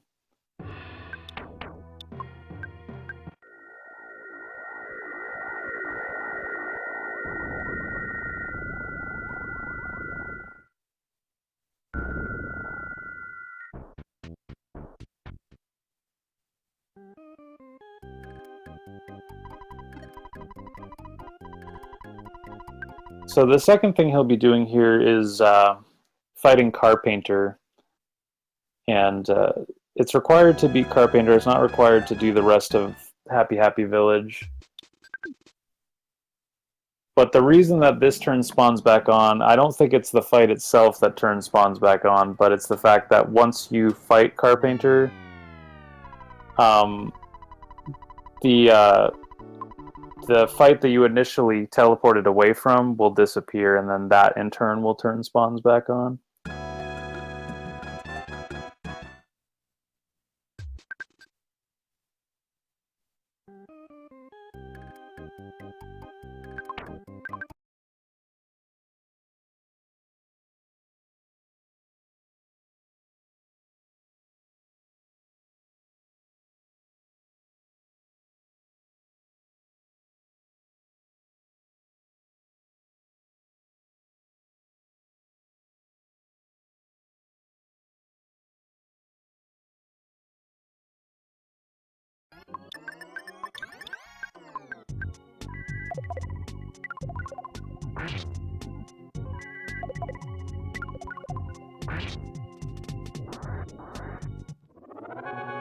And it's so nice to have some revenge on Carpenter, because he can kill a lot of runs in glitchless.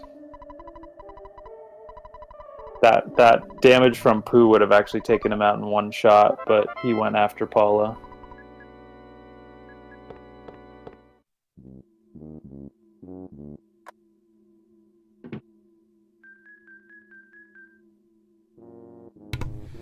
I'm gonna show off something that's not that loses time, but it's just cute to see anyway. Well, I'm excited.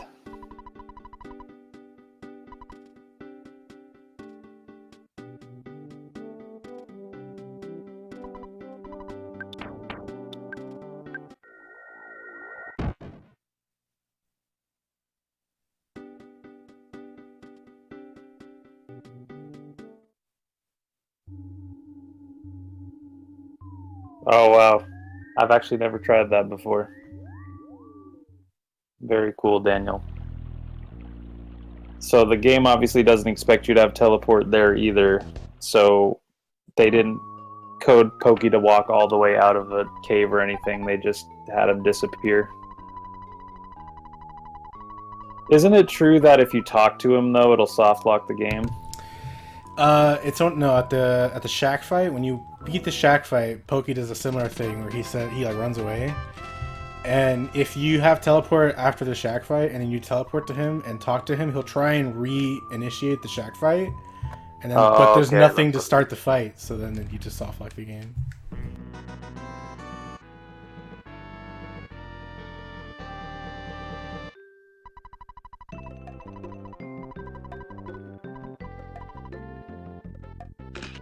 So you hope that there's not 20 crows here blocking your way, and he got good luck here. The more crows, the more lag, plus if you get in a fight with them, it's not an insta-kill because they base insta-kills off of speed, and crows have crazy high speed even though they're a guaranteed one-shot kill. Yeah, crows have 77 speed. For reference, Gygus, the last boss in the game, has 80 speed. Yeah, it's insane. Good luck trying to run away from a crow.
Particularly UFOs. It's a very good chance that they will, but it's not 100%. Luckily, James says that with a little experience. So in each of his past 2 world records, he got into a UFO fight. Yeah, exactly. For those who don't know, James, the person commentating, is the current world record holder of this category. He's he's the person who made this current route I'm using, and it's like refined it so well, and that's the reason why like everything's so optimized. So this is really Yeah. like James's category, like through and through. Yeah, I still consider this to be my favorite category, even though I've messed around with all the Earthbound categories at this point. But the route has changed a lot over the last year. Originally, the world record was around 3 hours, just over 3 hours. And we did a lot of work optimizing it as best we could, and we got it down to 221. Daniel's on a fantastic pace here, though. Like, he could be well within... have to see, because he hasn't yet done the Gygas manipulation in a PB attempt. So you guys might actually see a world record in a marathon, which would be nuts.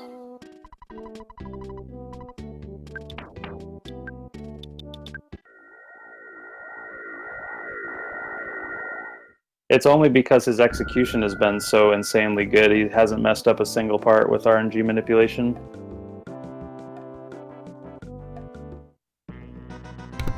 Still a lot of the run left. Yeah, Magicant is a part that there can be some variability. And this is the photo that he had to go kill Plague Rat to get, by the way.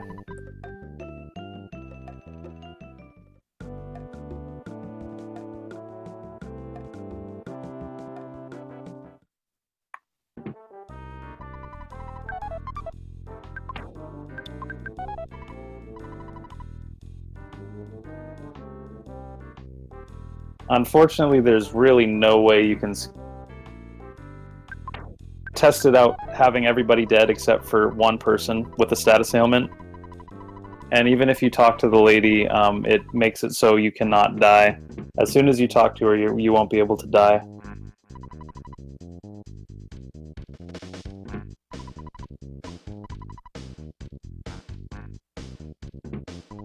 So because of that, I can't actually test out if you could skip the Runaway 5 show and still get into Department Store.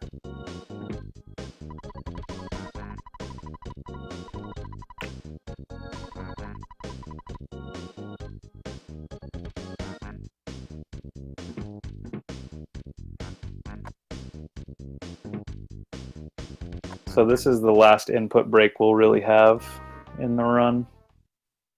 But we can enjoy the jammin' tunes of Runaway 5 here.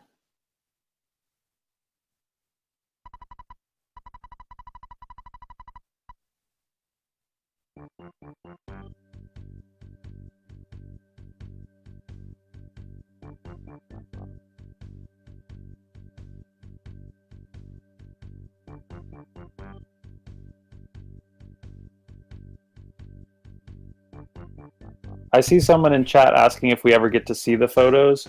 We do during the credit sequence. Hopefully we'll have enough time to watch through it. I'm not sure how the marathon's running. We might not be able to, but because Daniel's on an incredible pace, I would say we should have time to watch it. Yeah, and I'm well underestimated right now. Like, yeah, he's like almost 20 minutes underestimate. So okay, you need to chill. It's not 20 minutes. Estimate's 239. Estimate's 239. I'm on like, I don't think I'm on world record pace right now personally. I think maybe I could squeak a PB out of this, but yeah, you'll save a lot of time on Gygas is the thing. But either way, this run is absolutely amazing for a marathon. I don't know if anyone's really... I think maybe Phalix did Onet manipulation in a marathon once. Phalix has done... He has done Onet manip before, yeah. There's been some runners who've done manip. I mean, Ori did manip in SCDQ. Yeah. As a segmented manipulation in case it went wrong. I was confident he could do the whole thing. I mean, he nailed everything else yeah, he would have been except able for to do one Gygas input. So, like...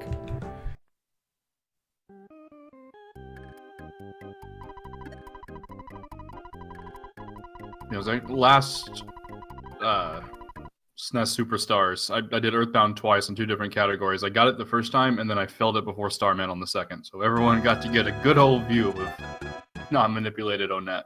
Gotcha. And we all know how much Phalix loves non-manipulated Onets, right? It's his favorite.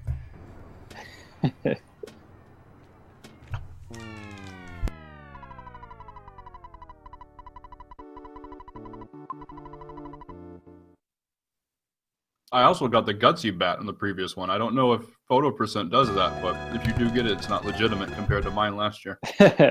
We actually, that's brand new that we're incorporating the Gutsy Bat manip into Photo Percent. But it's certainly not as cool as getting it randomly.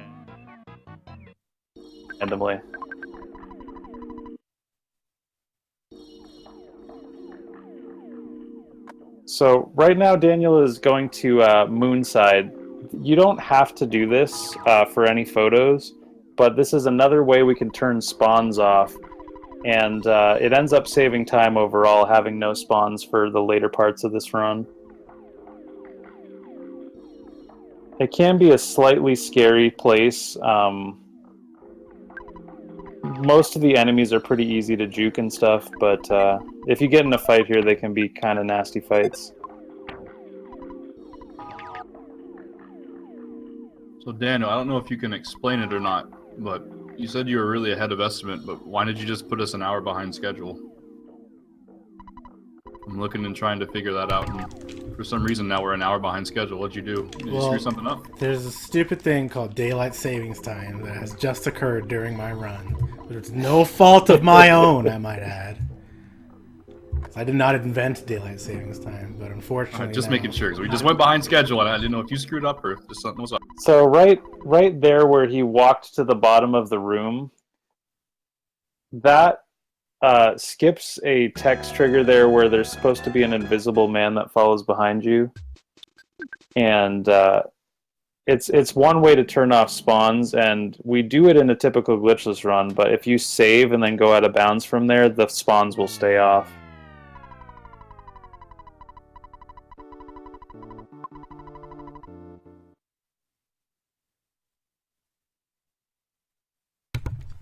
This out of bounds is convenient. Yes, it's very convenient. It's one room over.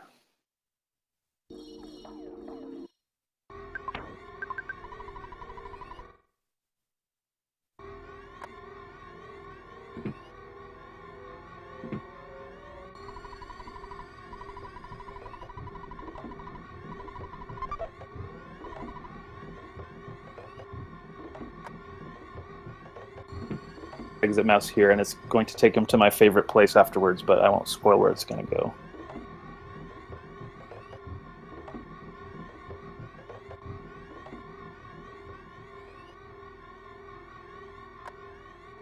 Now this boss can be a troll. A super bomb and a multi-bottle rocket should almost guarantee a kill, but you never know.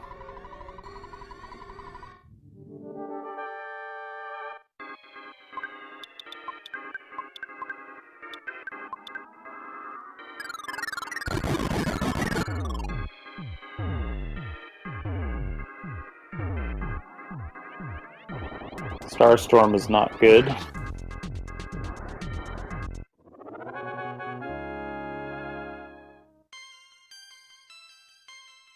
But thankfully, Jeff came through for us. Again, Paula losing out on experience makes me nervous because I know it's possible that she can miss out on the biggest fight.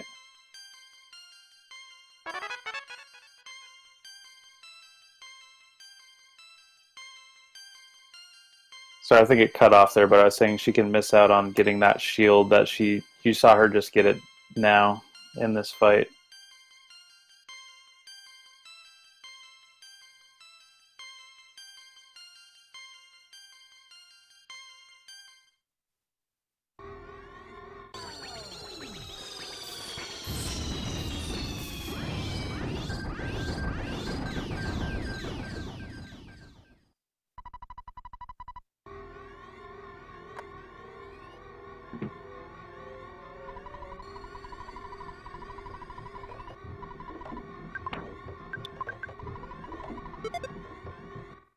You have to talk to Dr. Andonuts here, or you won't be able to exit mouse out.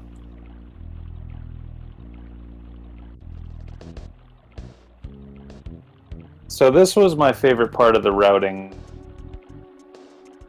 A bit of walking to put you right back here in Peaceful Rest Valley.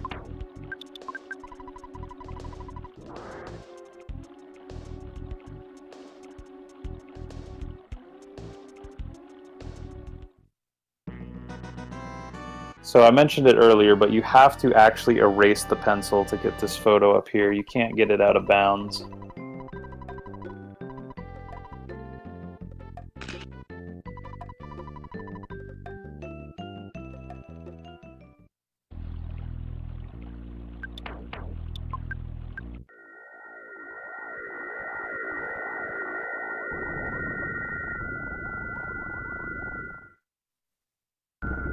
So he'll be picking up the map on the way to get the Shyness book, and the map is the other way other than the Soundstone that you can load an area when you're out of bounds.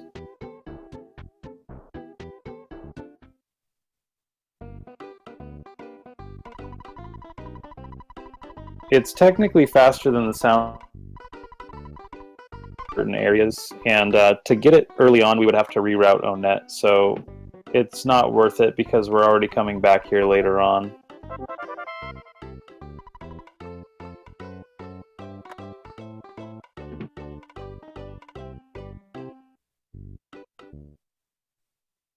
And it's important to note that if you don't get the map before the Shyness book, you'll never be able to get the map, because she'll start talking about the Shyness book.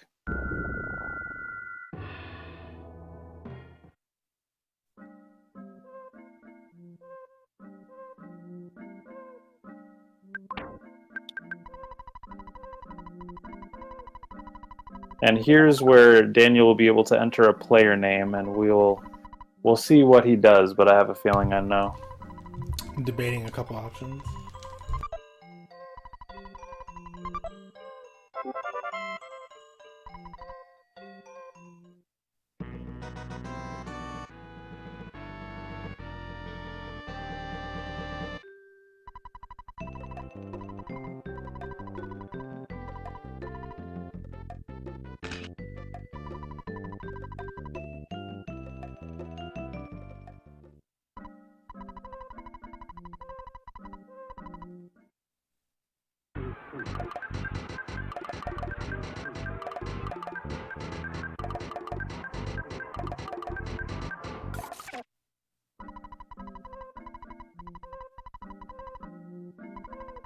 Alright, so the story behind Butts is a fantastic Earthbound runner, Aureliux, who actually created the photo percent category.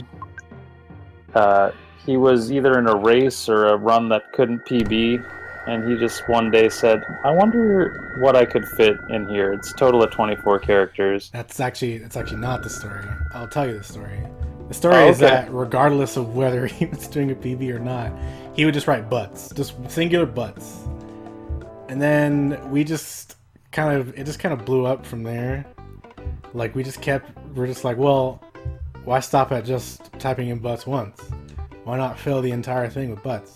And like it's convenient that, you know, BUT and S are very close to each other in the naming selection or whatever. So you can very quickly put butts or whatever into it, and you only lose about like 6 to 8 seconds if you input it optimally. And there's still no one better at inputting it than Aureliux himself. Yes, that's very true. But it's become sort of a tradition amongst us Earthbound runners, even though it wastes time. Several world records for glitchless have had butts. Yep. The current one doesn't though, so it's invalid. Except for the part where it's like a minute faster than the previous world record, so it's an insane run.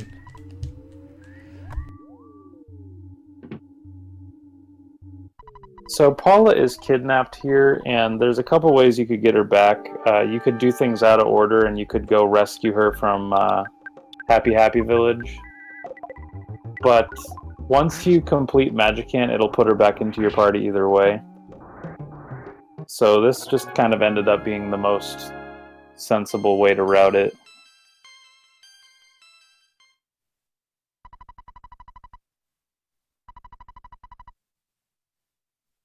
And you have to beat the department store spook here to get the photo in department store. Otherwise, it won't be there.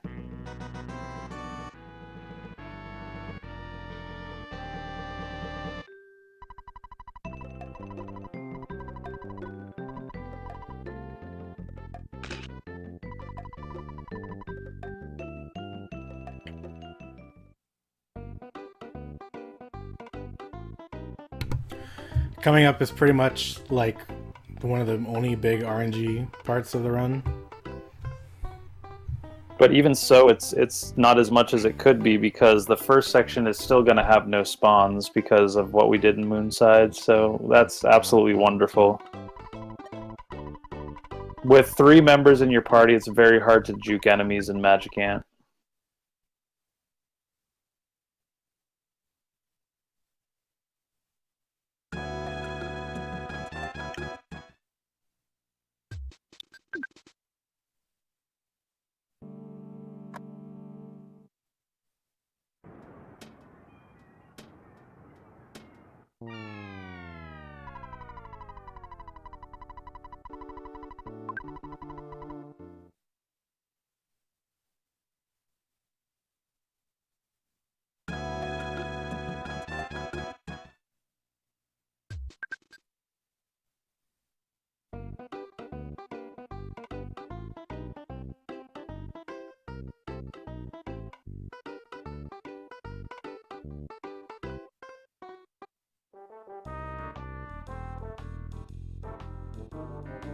Because we're able to walk to Magic Ant without going through all the sanctuaries, that's the reason why you can do an any percent run, which is just over an hour.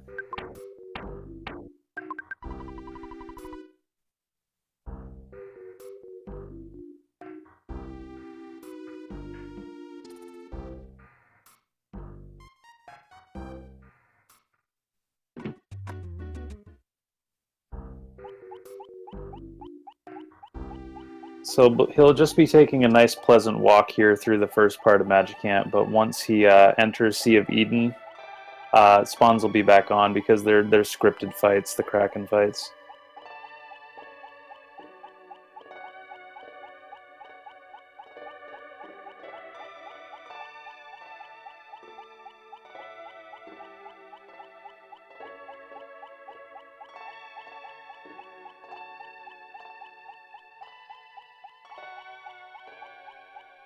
There's really no need to pick up the Magic Ant bat. If you take a fight with the Kraken, he has some extra multi-bottle rockets to take him out, so it would just get in the way, honestly. I'll still try a couple.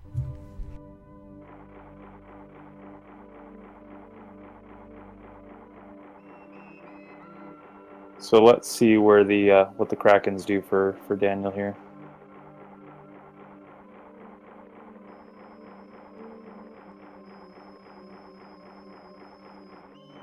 The first one is the worst.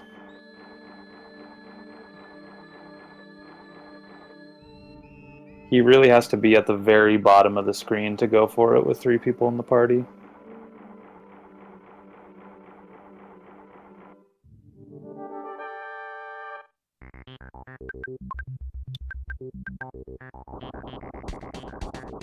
Yeah, even so, he moved up too quickly there. I just kind of cutting my losses at that point. Yeah. We bought extra multi-bottle rockets for this purpose specifically, so it's not a big deal. It just loses time.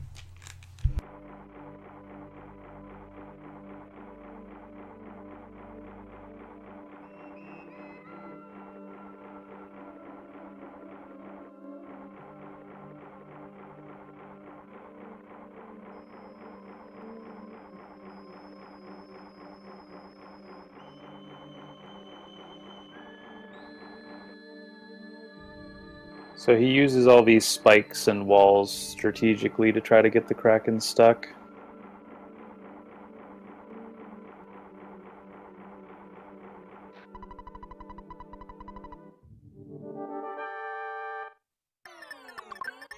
So that was a pretty good third Kraken. Overall, it was a fine match, can't still.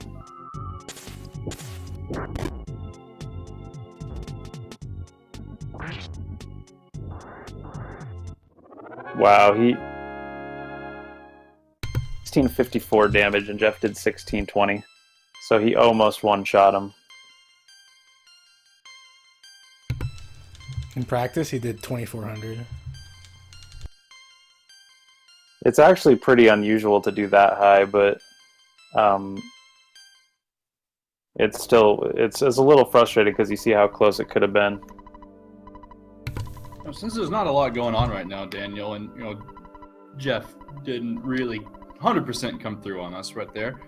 We haven't talked too much about Jeff this run, so can you explain to everybody in chat why he's pretty much the best character in the run? I will tell you why he's the best and also the worst. He's the best in that he is our main damage dealer. If you haven't noticed already, multi-bottle rockets that we're shooting have a max damage range of 3,000. It's because they're shooting 20 individual items in those bottle rockets, and each of those bottle rockets has a range of 90 to 150. So if you get the theoretical max, which is 150 per 20 bottle rockets, then that's 3,000. Now the problem is that the chances for each of those individual bottle rockets to hit is based on Jeff's speed, which is why we buy items like the Crystal Charm, and then other runs will pick up like the Rabbit's Foot, which increases the user's speed by a lot as well. But it's still RNG whether or not the bottle rockets hit and then do decent damage on top of that. So you're really relying on Jeff to doing like all your damage pretty much. And it can be a hassle when you're like, wow, Jeff, I really need you to pull through right now because I'm trying to go through this game really fast and I would sure like to get a personal best right now. And Jeff is like, okay, well, how about I shoot this big bottle rocket and do like 100 damage? And you're like, no, the boss has 700 health. That doesn't help me at all. And he's like, I did it. I'm the best. And he's the most disappointing character of all time. Because you put so many eggs in the Jeff basket, so to speak. And all he does is just say, am I helping? And he's not. He's not helping at all. He's never helping. He never did it. He's not helping one bit. And then sometimes he does good and you're like, good job, Jeff, you did it this time. And then most of the other times you're just like, I really needed a friend and you weren't much of a friend to me. So I don't like you, Jeff. And that's why Jeff is the worst. Thank you, Daniel. We all appreciate your opinion, man, but we all know that Jeff is the best. You need to chill because he's definitely not the best, all right?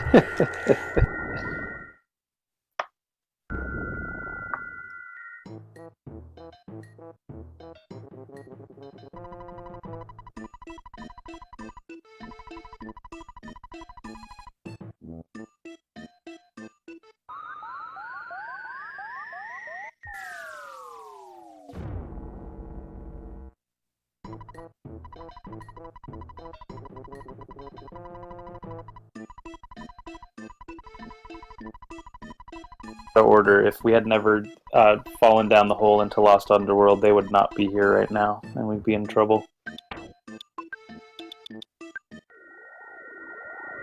So thankfully, because we picked up the map, we can still go out of bounds even though the Soundstone is gone. And it makes it a lot easier to go pick up the meteorite. But we're also going to pick up a photo on the way to meteorite, so it's even better.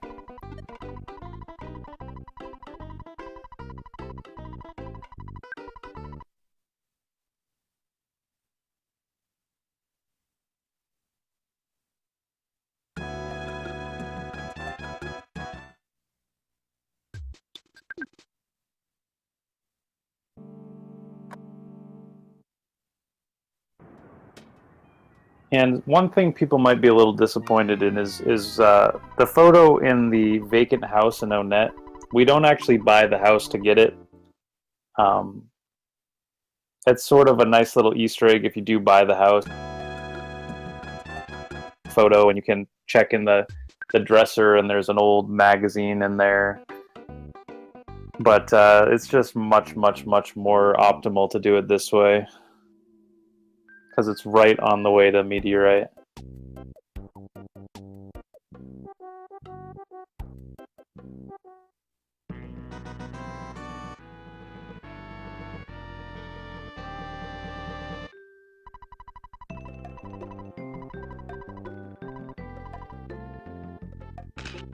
For some reason, you have to load it, then walk off, and then walk back onto the screen. I don't know why, but that's the only way to get that photo.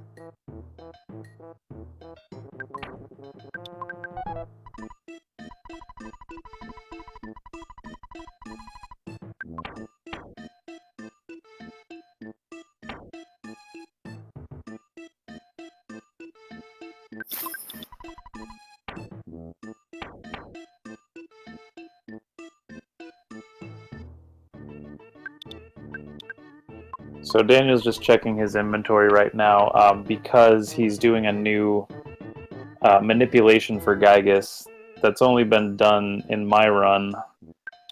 I didn't really necessarily want to have to do Gygus manipulation, especially because when levels are different, it can slightly alter the fight. But Gygus was just too much of a run killer for photo percent. Because if he has two options on his first turn, Rockin' Alpha and Rockin' Beta, and if he wastes too much time, photo percent is just too optimized at this point. It's 2 then 1 movement, right? Yeah. Having trouble getting it. It's 2 for both Jeff and Pooh, and then 1 for everybody on turn 2.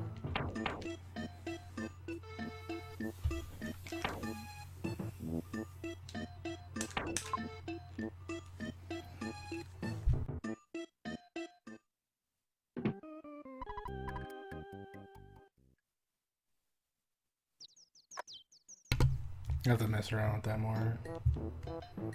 This is correct, though. Yeah, Daniel just had to buy a few extra things for marathon safety, and it kind of just threw things off a bit with how inventory was originally when I did the manipulation in my run. But essentially, we took the manipulation that Aurelius did through Cave of the Past and just continued it on, but used super bombs for the Gygus fight. And because of that, the varied levels don't seem to matter that much, and the fight still ends up being the same because you're always doing 3 digits worth of damage no matter what.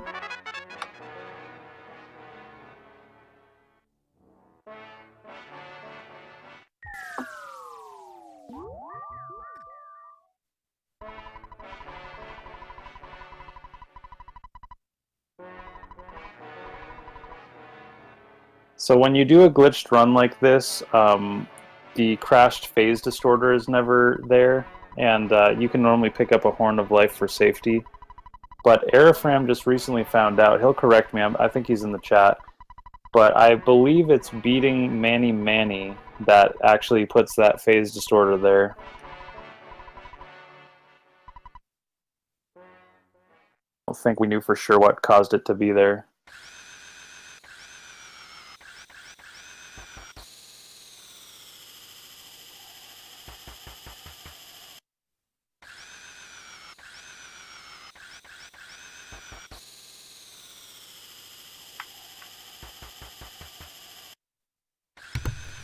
So I'm going to be doing some manip, so I'm going to be focusing. Yes, again, Daniel will be focus mode, so he will not be talking, at least until phase 2 of Gygus. The nice thing about it is even if he messed up somewhere, there's a good chance he can still get through the fight as long as the first turn goes right. But I don't expect Daniel to mess up. No pressure. You've already lost an hour. I mean, whatever.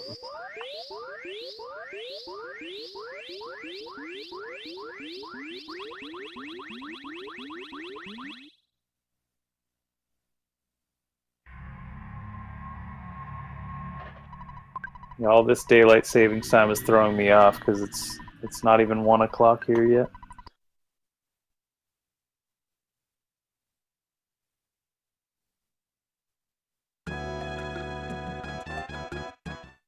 Yeah, Arifram confirmed that I was right there, that beating the Manny Manny statue in Moonside is what puts the crashed phase distorter there in Cave of the Present. So you can go out of bounds here, and that was the original route. So you waste a little bit of time on movement, but it ends up making the Gygus fight a lot faster.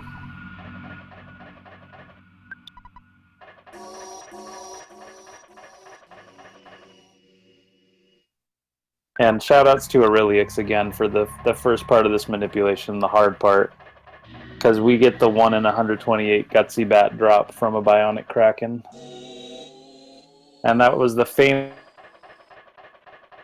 Earthbound Player's Guide that said that regular Krakens dropped the Gutsy Bat. So poor kids were grinding in Magicant for hours on end trying to get it.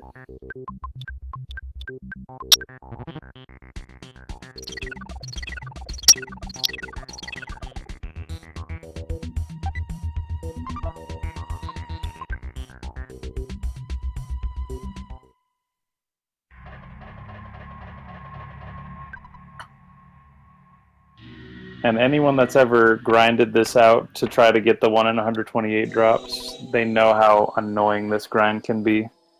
Unless your name is Phalix and you get it in a marathon first try. And I still have the picture from last year's Superstars. It's like my centerpiece.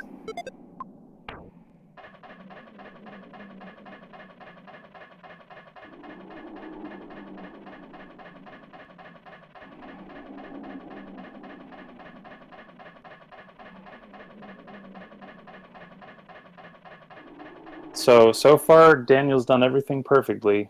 I'm very curious to see what his pace is here after the fight, because like I said, he didn't do this manipulation in his PB. I can't PB, but we're still, it's not far off from my PB. So considering all the marathon safeties. Yeah, that's insane. And that you did the bike shop photo out of order, and you did the pokey teleport, all that stuff. Well, and you died to the Proto and Brick Road maze. So this was a really, really, really fantastic run.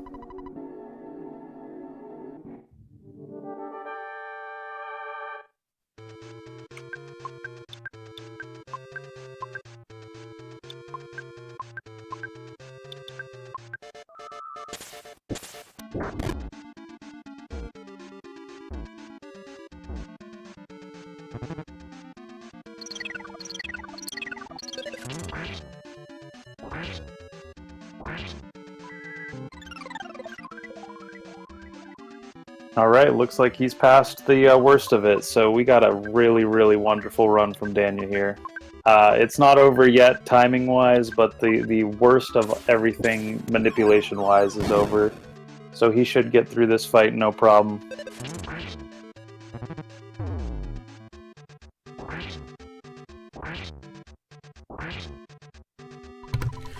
So you're going to notice I'm going to be casting a PSI ability with Pooh that has no name. You mind explaining that, James? Yeah, so normally in a run of Earthbound, you have Pooh get taken off after Pyramid to learn the Starstorm ability. But because you never learn that, the Star Master and Cave of the Present has nothing to give you, but it'll still put it in your inventory. So as long as Pooh has 42 Psychic Points, he can still cast Starstorm Omega. It just doesn't happen to have a name. It's just Omega.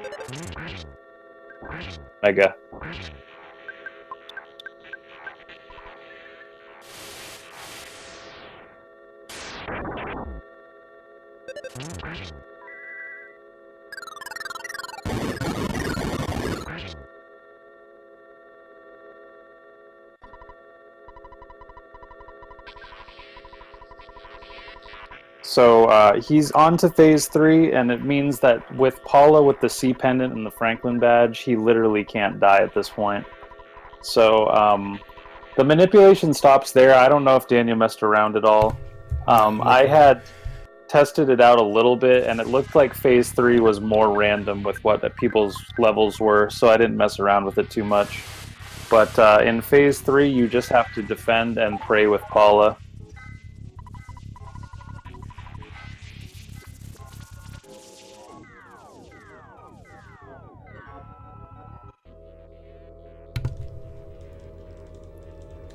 there's 9 prayers total we have to do with Paula here.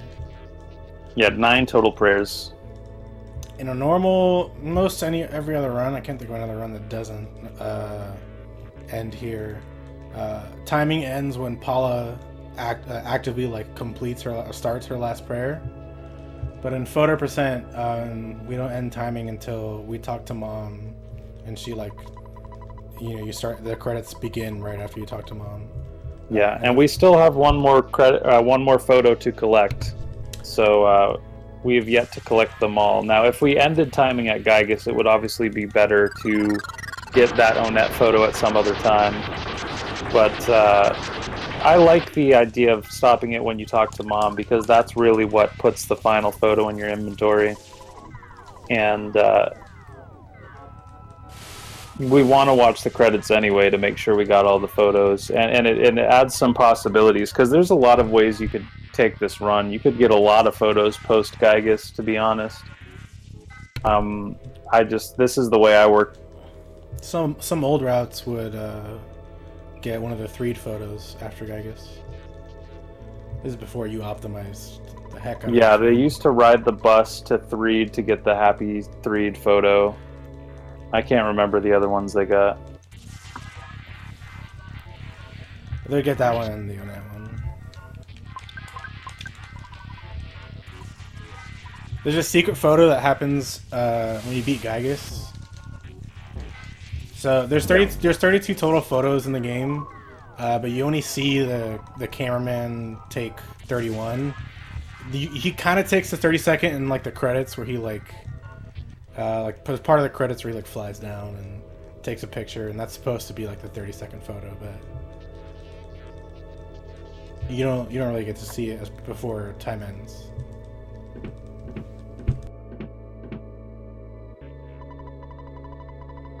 And by the way, Daniel does have splits up. He has 100% collected every photo, so it's not like he forgot that or anything. I've confirmed he did not miss anything.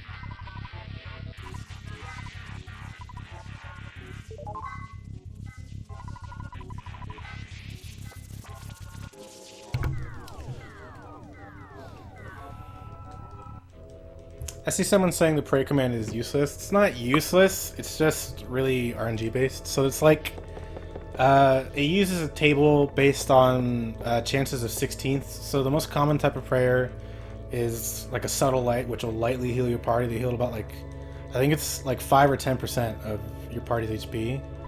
I think it's less than 10%. And that's a 5 out of 16 chance for that to happen. And there's different various possibilities. And so like the best one, so 1 out of 16 chance is a chance to revive everything that's died. This includes enemies, by the way. Yes. There's been runners before who've had enemies call for help a lot, and they're just out of options. So usually when you're out of options, even in a speedrun, you'll start praying, because there's nice things that can happen.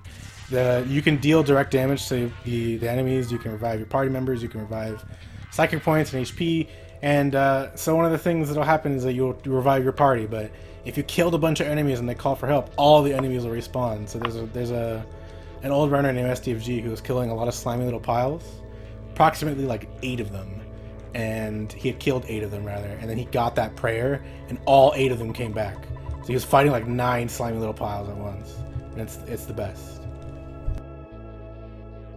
It's a very aptly named skill. I mean, it's a literal Hail Mary. It saved me in runs. Most every runner has had a situation. A lot of times, like on Boogie Tent is the biggest one, where like prayer can save you, but it's a Hail Mary. You got nothing left.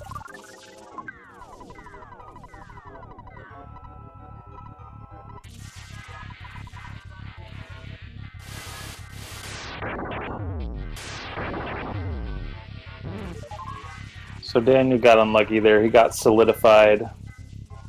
It's actually Falix, tell people about a hugely likely scenario, but we all have seen it happen quite a bit. I want Falix to talk about solidifies. I would post a clip, but this is all about Daniel. But solidifies. Gygus is a 1 in 4 chance of using the skill that can solidify. 1 in 4 chance of that actually solidifying. Every now and then, you're on a run, and you get to Gygas, and you think, man, I can't world record. And then Gygas just refuses to attack. And then he doesn't attack again, and again, and again, and he just decides he's not going to attack the whole last phase. And you think, wow, after 3 years of running this game, going to get a world record. How swell. And the final attack solidifies Paula, and you lose 20 seconds, because this is a wonderful game. Then you lose out on world record by 4 seconds. And then you PB as soon as someone sets the new world record. It was literally like the most like, oh man, it's like the saddest story ever told, dude. Earthbound. Like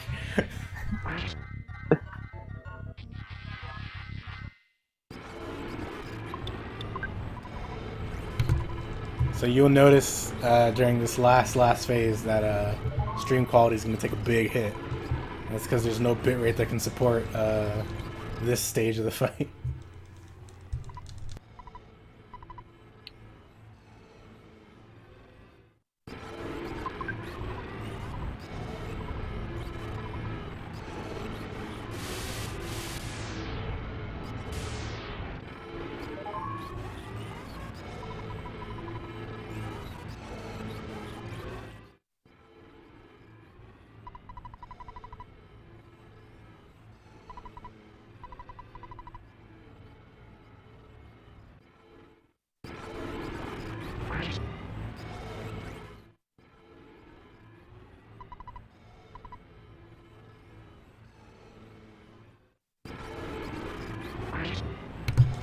The idea behind using, I see someone in the chat saying like prey is random.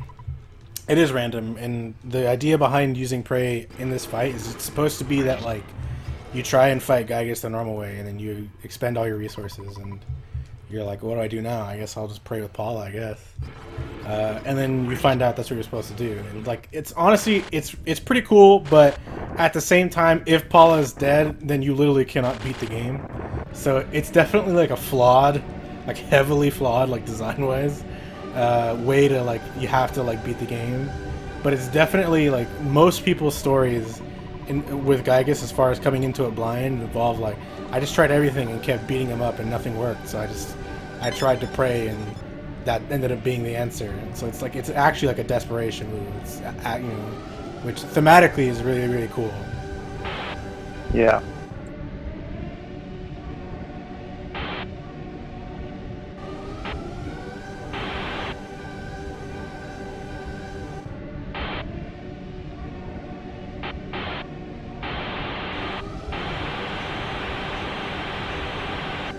So we're close to the end here. It's about 6 minutes from that last prayer to the end of the run.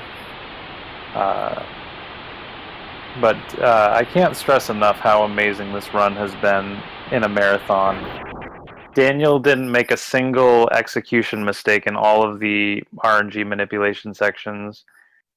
And under all the pressure of running it in a marathon, and I know it's late for him, I mean, it's pretty unbelievable, to be honest.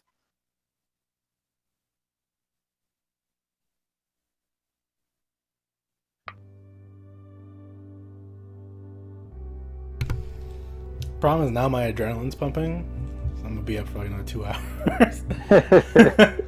But yeah, man, there's nobody else that could have done this good of a run, and I stand by that statement. This was. I'm willing to bet there's. I mean, I can think of a handful of people who have done equally as good runs and better runs. And I mean, Falix's SNES Superstars runs last year's were fantastic. Like he said, he dropped manip in one of them, but he did 2 and he landed it in 1. And honestly, like that's pretty good odds. I mean, there's only sample size of 2, but yeah, landing manip at all. I still have days where I can't get out of Onet in 2 hours, you know. Yeah, like it's one shot for manip. You have to get it first try in a marathon. It's very tough. So I was so nervous. As soon as I got Onet manip, I was immediately less nervous because there's not much else in this run that's like super nerve-wracking. It's like Krakens are kind of it, and we buy multi-bottle rockets, and that makes them easy.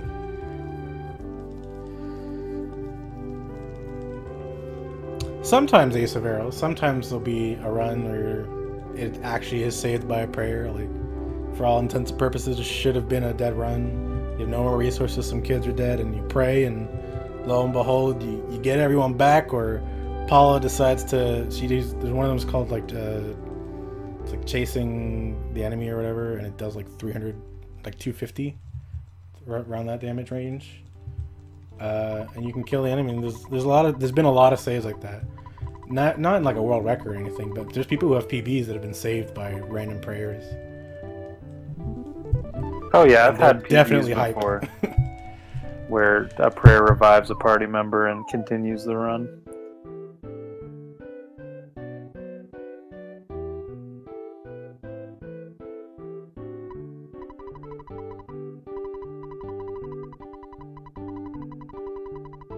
We are a little ahead.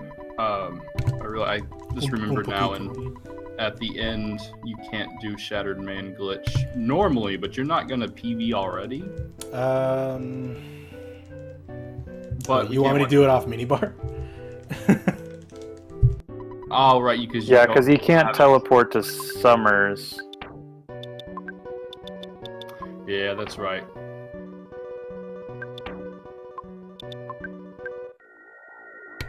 There's a different glitch I can show off.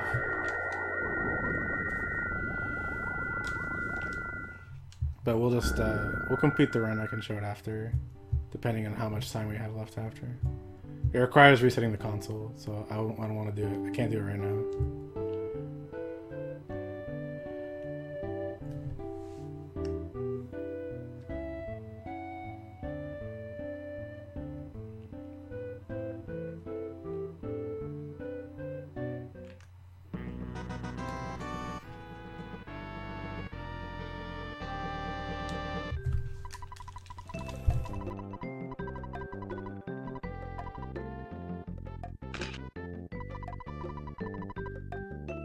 So there is some text when you go through the door up there. Paula says you should take her home. So he's going to try to teleport and avoid it. It's a tiny time save if you get the teleport right.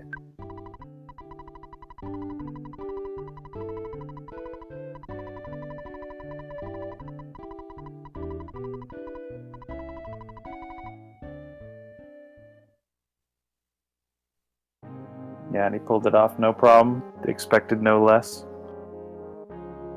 In fact, Daniel had the world record in this category for a long time, and I beat it by 1 second once, and the only reason I beat it is because I got that teleport and he didn't in his PB. I forgot. I literally forgot to do it. So it can kind of matter. Forgot to do it just because like I was so far, because I had beaten the world record when I got it. I had beaten the old one by like 3 or 4 minutes. So I was just like in awe of what was happening. So I forgot to do this tiny time save, and then James, apart from just playing all around better, found like a new the death we do on the stairs. He found that, which saves about, I would say, like a minute throughout the course of the run. And so James was playing better, and he found this new strat, and so he came into it and beat my world record by 1 second. It was literally the second that I didn't do it from the teleport. And then James beat that time again, and that's the current world record with the 221.51? Or is it 222? 221.51. It's about 40 seconds ahead of the old world record.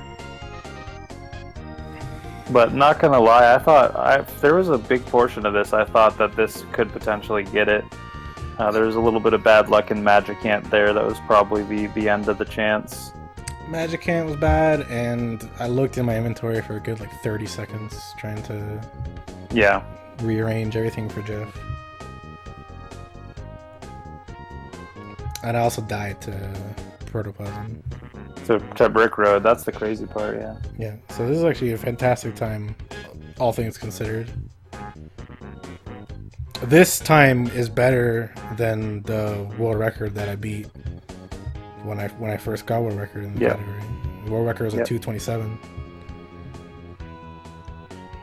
Yeah, when I had the 227, I was super happy with that time, so that's definitely saying something.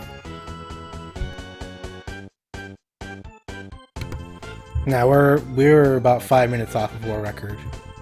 But for a marathon, considering that I did a bunch of marathon safeties and various other bad luck that happened, I'm super happy with this run. And you get to see these credits.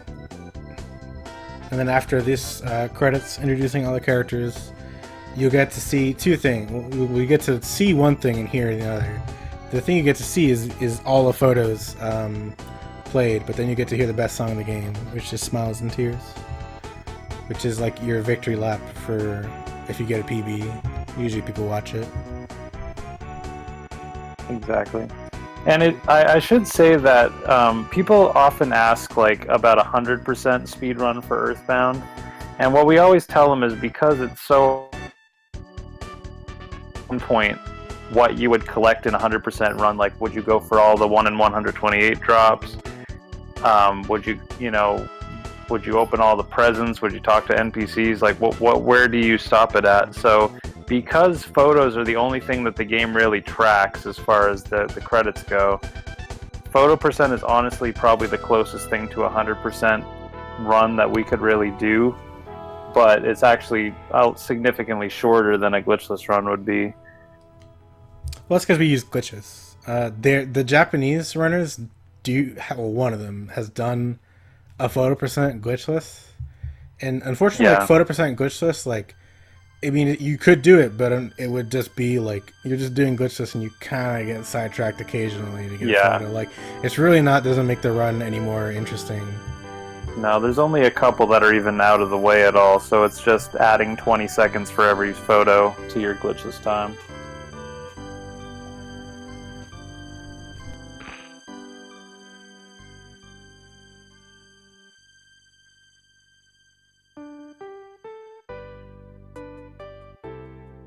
If anyone's interested in running Earthbound, my thing is I always like to see more people join the community.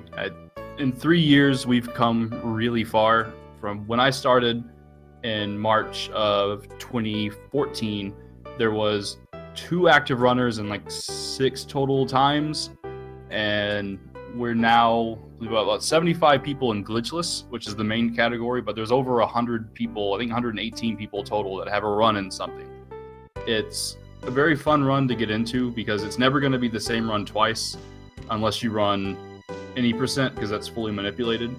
But with how enemies spawn and how enemies attack, you're always going to get something different. And it's really, most runs are learning about how to deal with bad RNG and how to make the most of bad situations.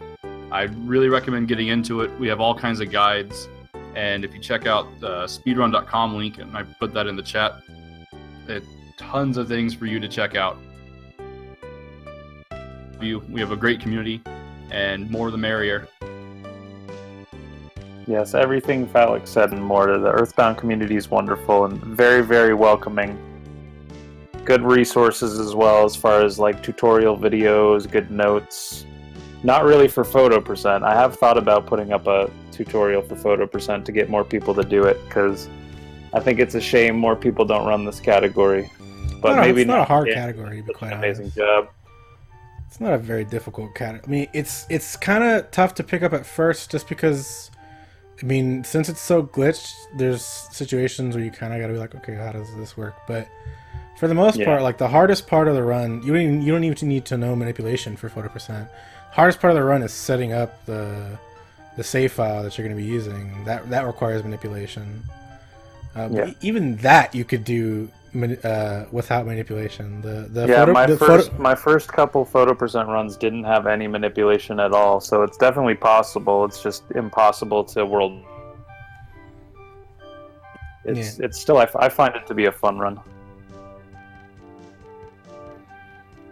It's also a very relaxing run, especially when you compare it to the other runs, which are glitchless is one of the most RNG heavy speed runs there is. I mean, there's several speed runs that probably have more RNG, but Earthbound glitchless is definitely up there. And then any percent's kind of the opposite. Any percent's basically all execution with like a tiny bit of RNG, but you have to play perfectly. You have to do the O-net manipulation, which is playing perfectly for 19 minutes. And then you have to do the manipulation that we did for this run, like to set up the stairs glitch, you have to do that and then do 2 consecutive stairs glitches thereafter, while maintaining manipulation, and then manipulate the Ness's Nightmare fight. It's really complicated and really you make one mistake and that's it. You gotta reset. The world record right now is, the 104.20 something by James here, and it's honestly like one mistake you gotta reset. And it's a ruthless category. So really Ix's fault too, because he rerouted any percent to be super optimal, but no leeway, no chance for a reset and still get a PB.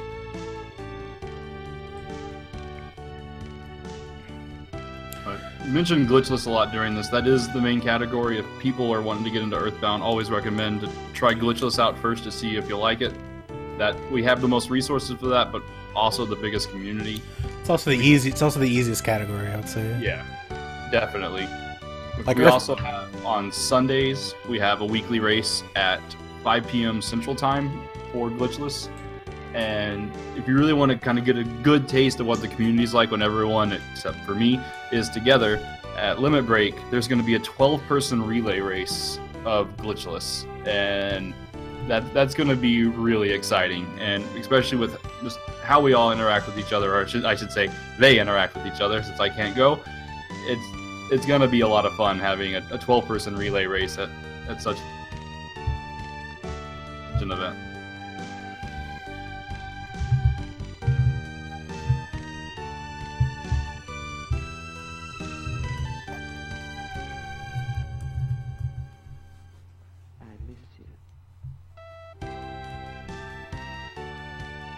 And one of the nice things about the credits is at the end of the credits, you get to be rewarded with whatever the name you inputted scrolls upwards, and I get to look at these glorious words that spell butts, and you have to read it with me. We all have to read it together.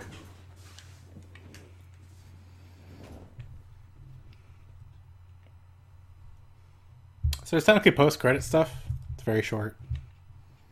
Just kind of sets up Mother 3, but very vaguely.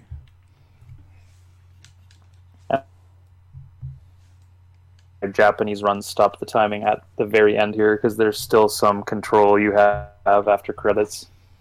Yeah, Japanese timing begins at console on and ends when the game says like the end. And in Earthbound's case, it says like to be continued, and then question mark. And that's where with Japanese timing would end. Some different games still use, it's called JRTA timing, Japanese real time attack. Some other games still use JRTA timing, like SMRP, Super Mario RPG uses that.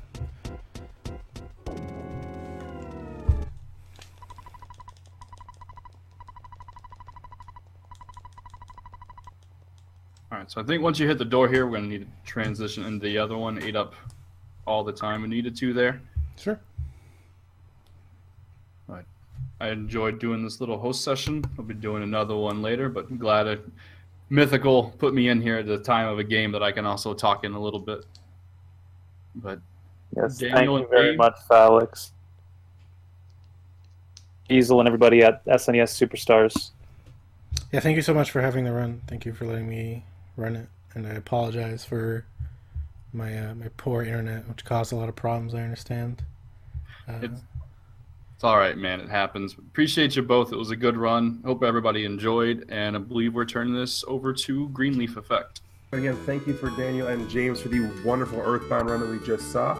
Coming up next, everybody, is going to be Leorin with Spanky's Quest Any Percent, followed by Lightning Luke 81 with Lagoon Any Percent. So with that, we're going to get you guys so we can get ready for Spanky's Quest Any Percent, and that's going to be coming up here in just a minute.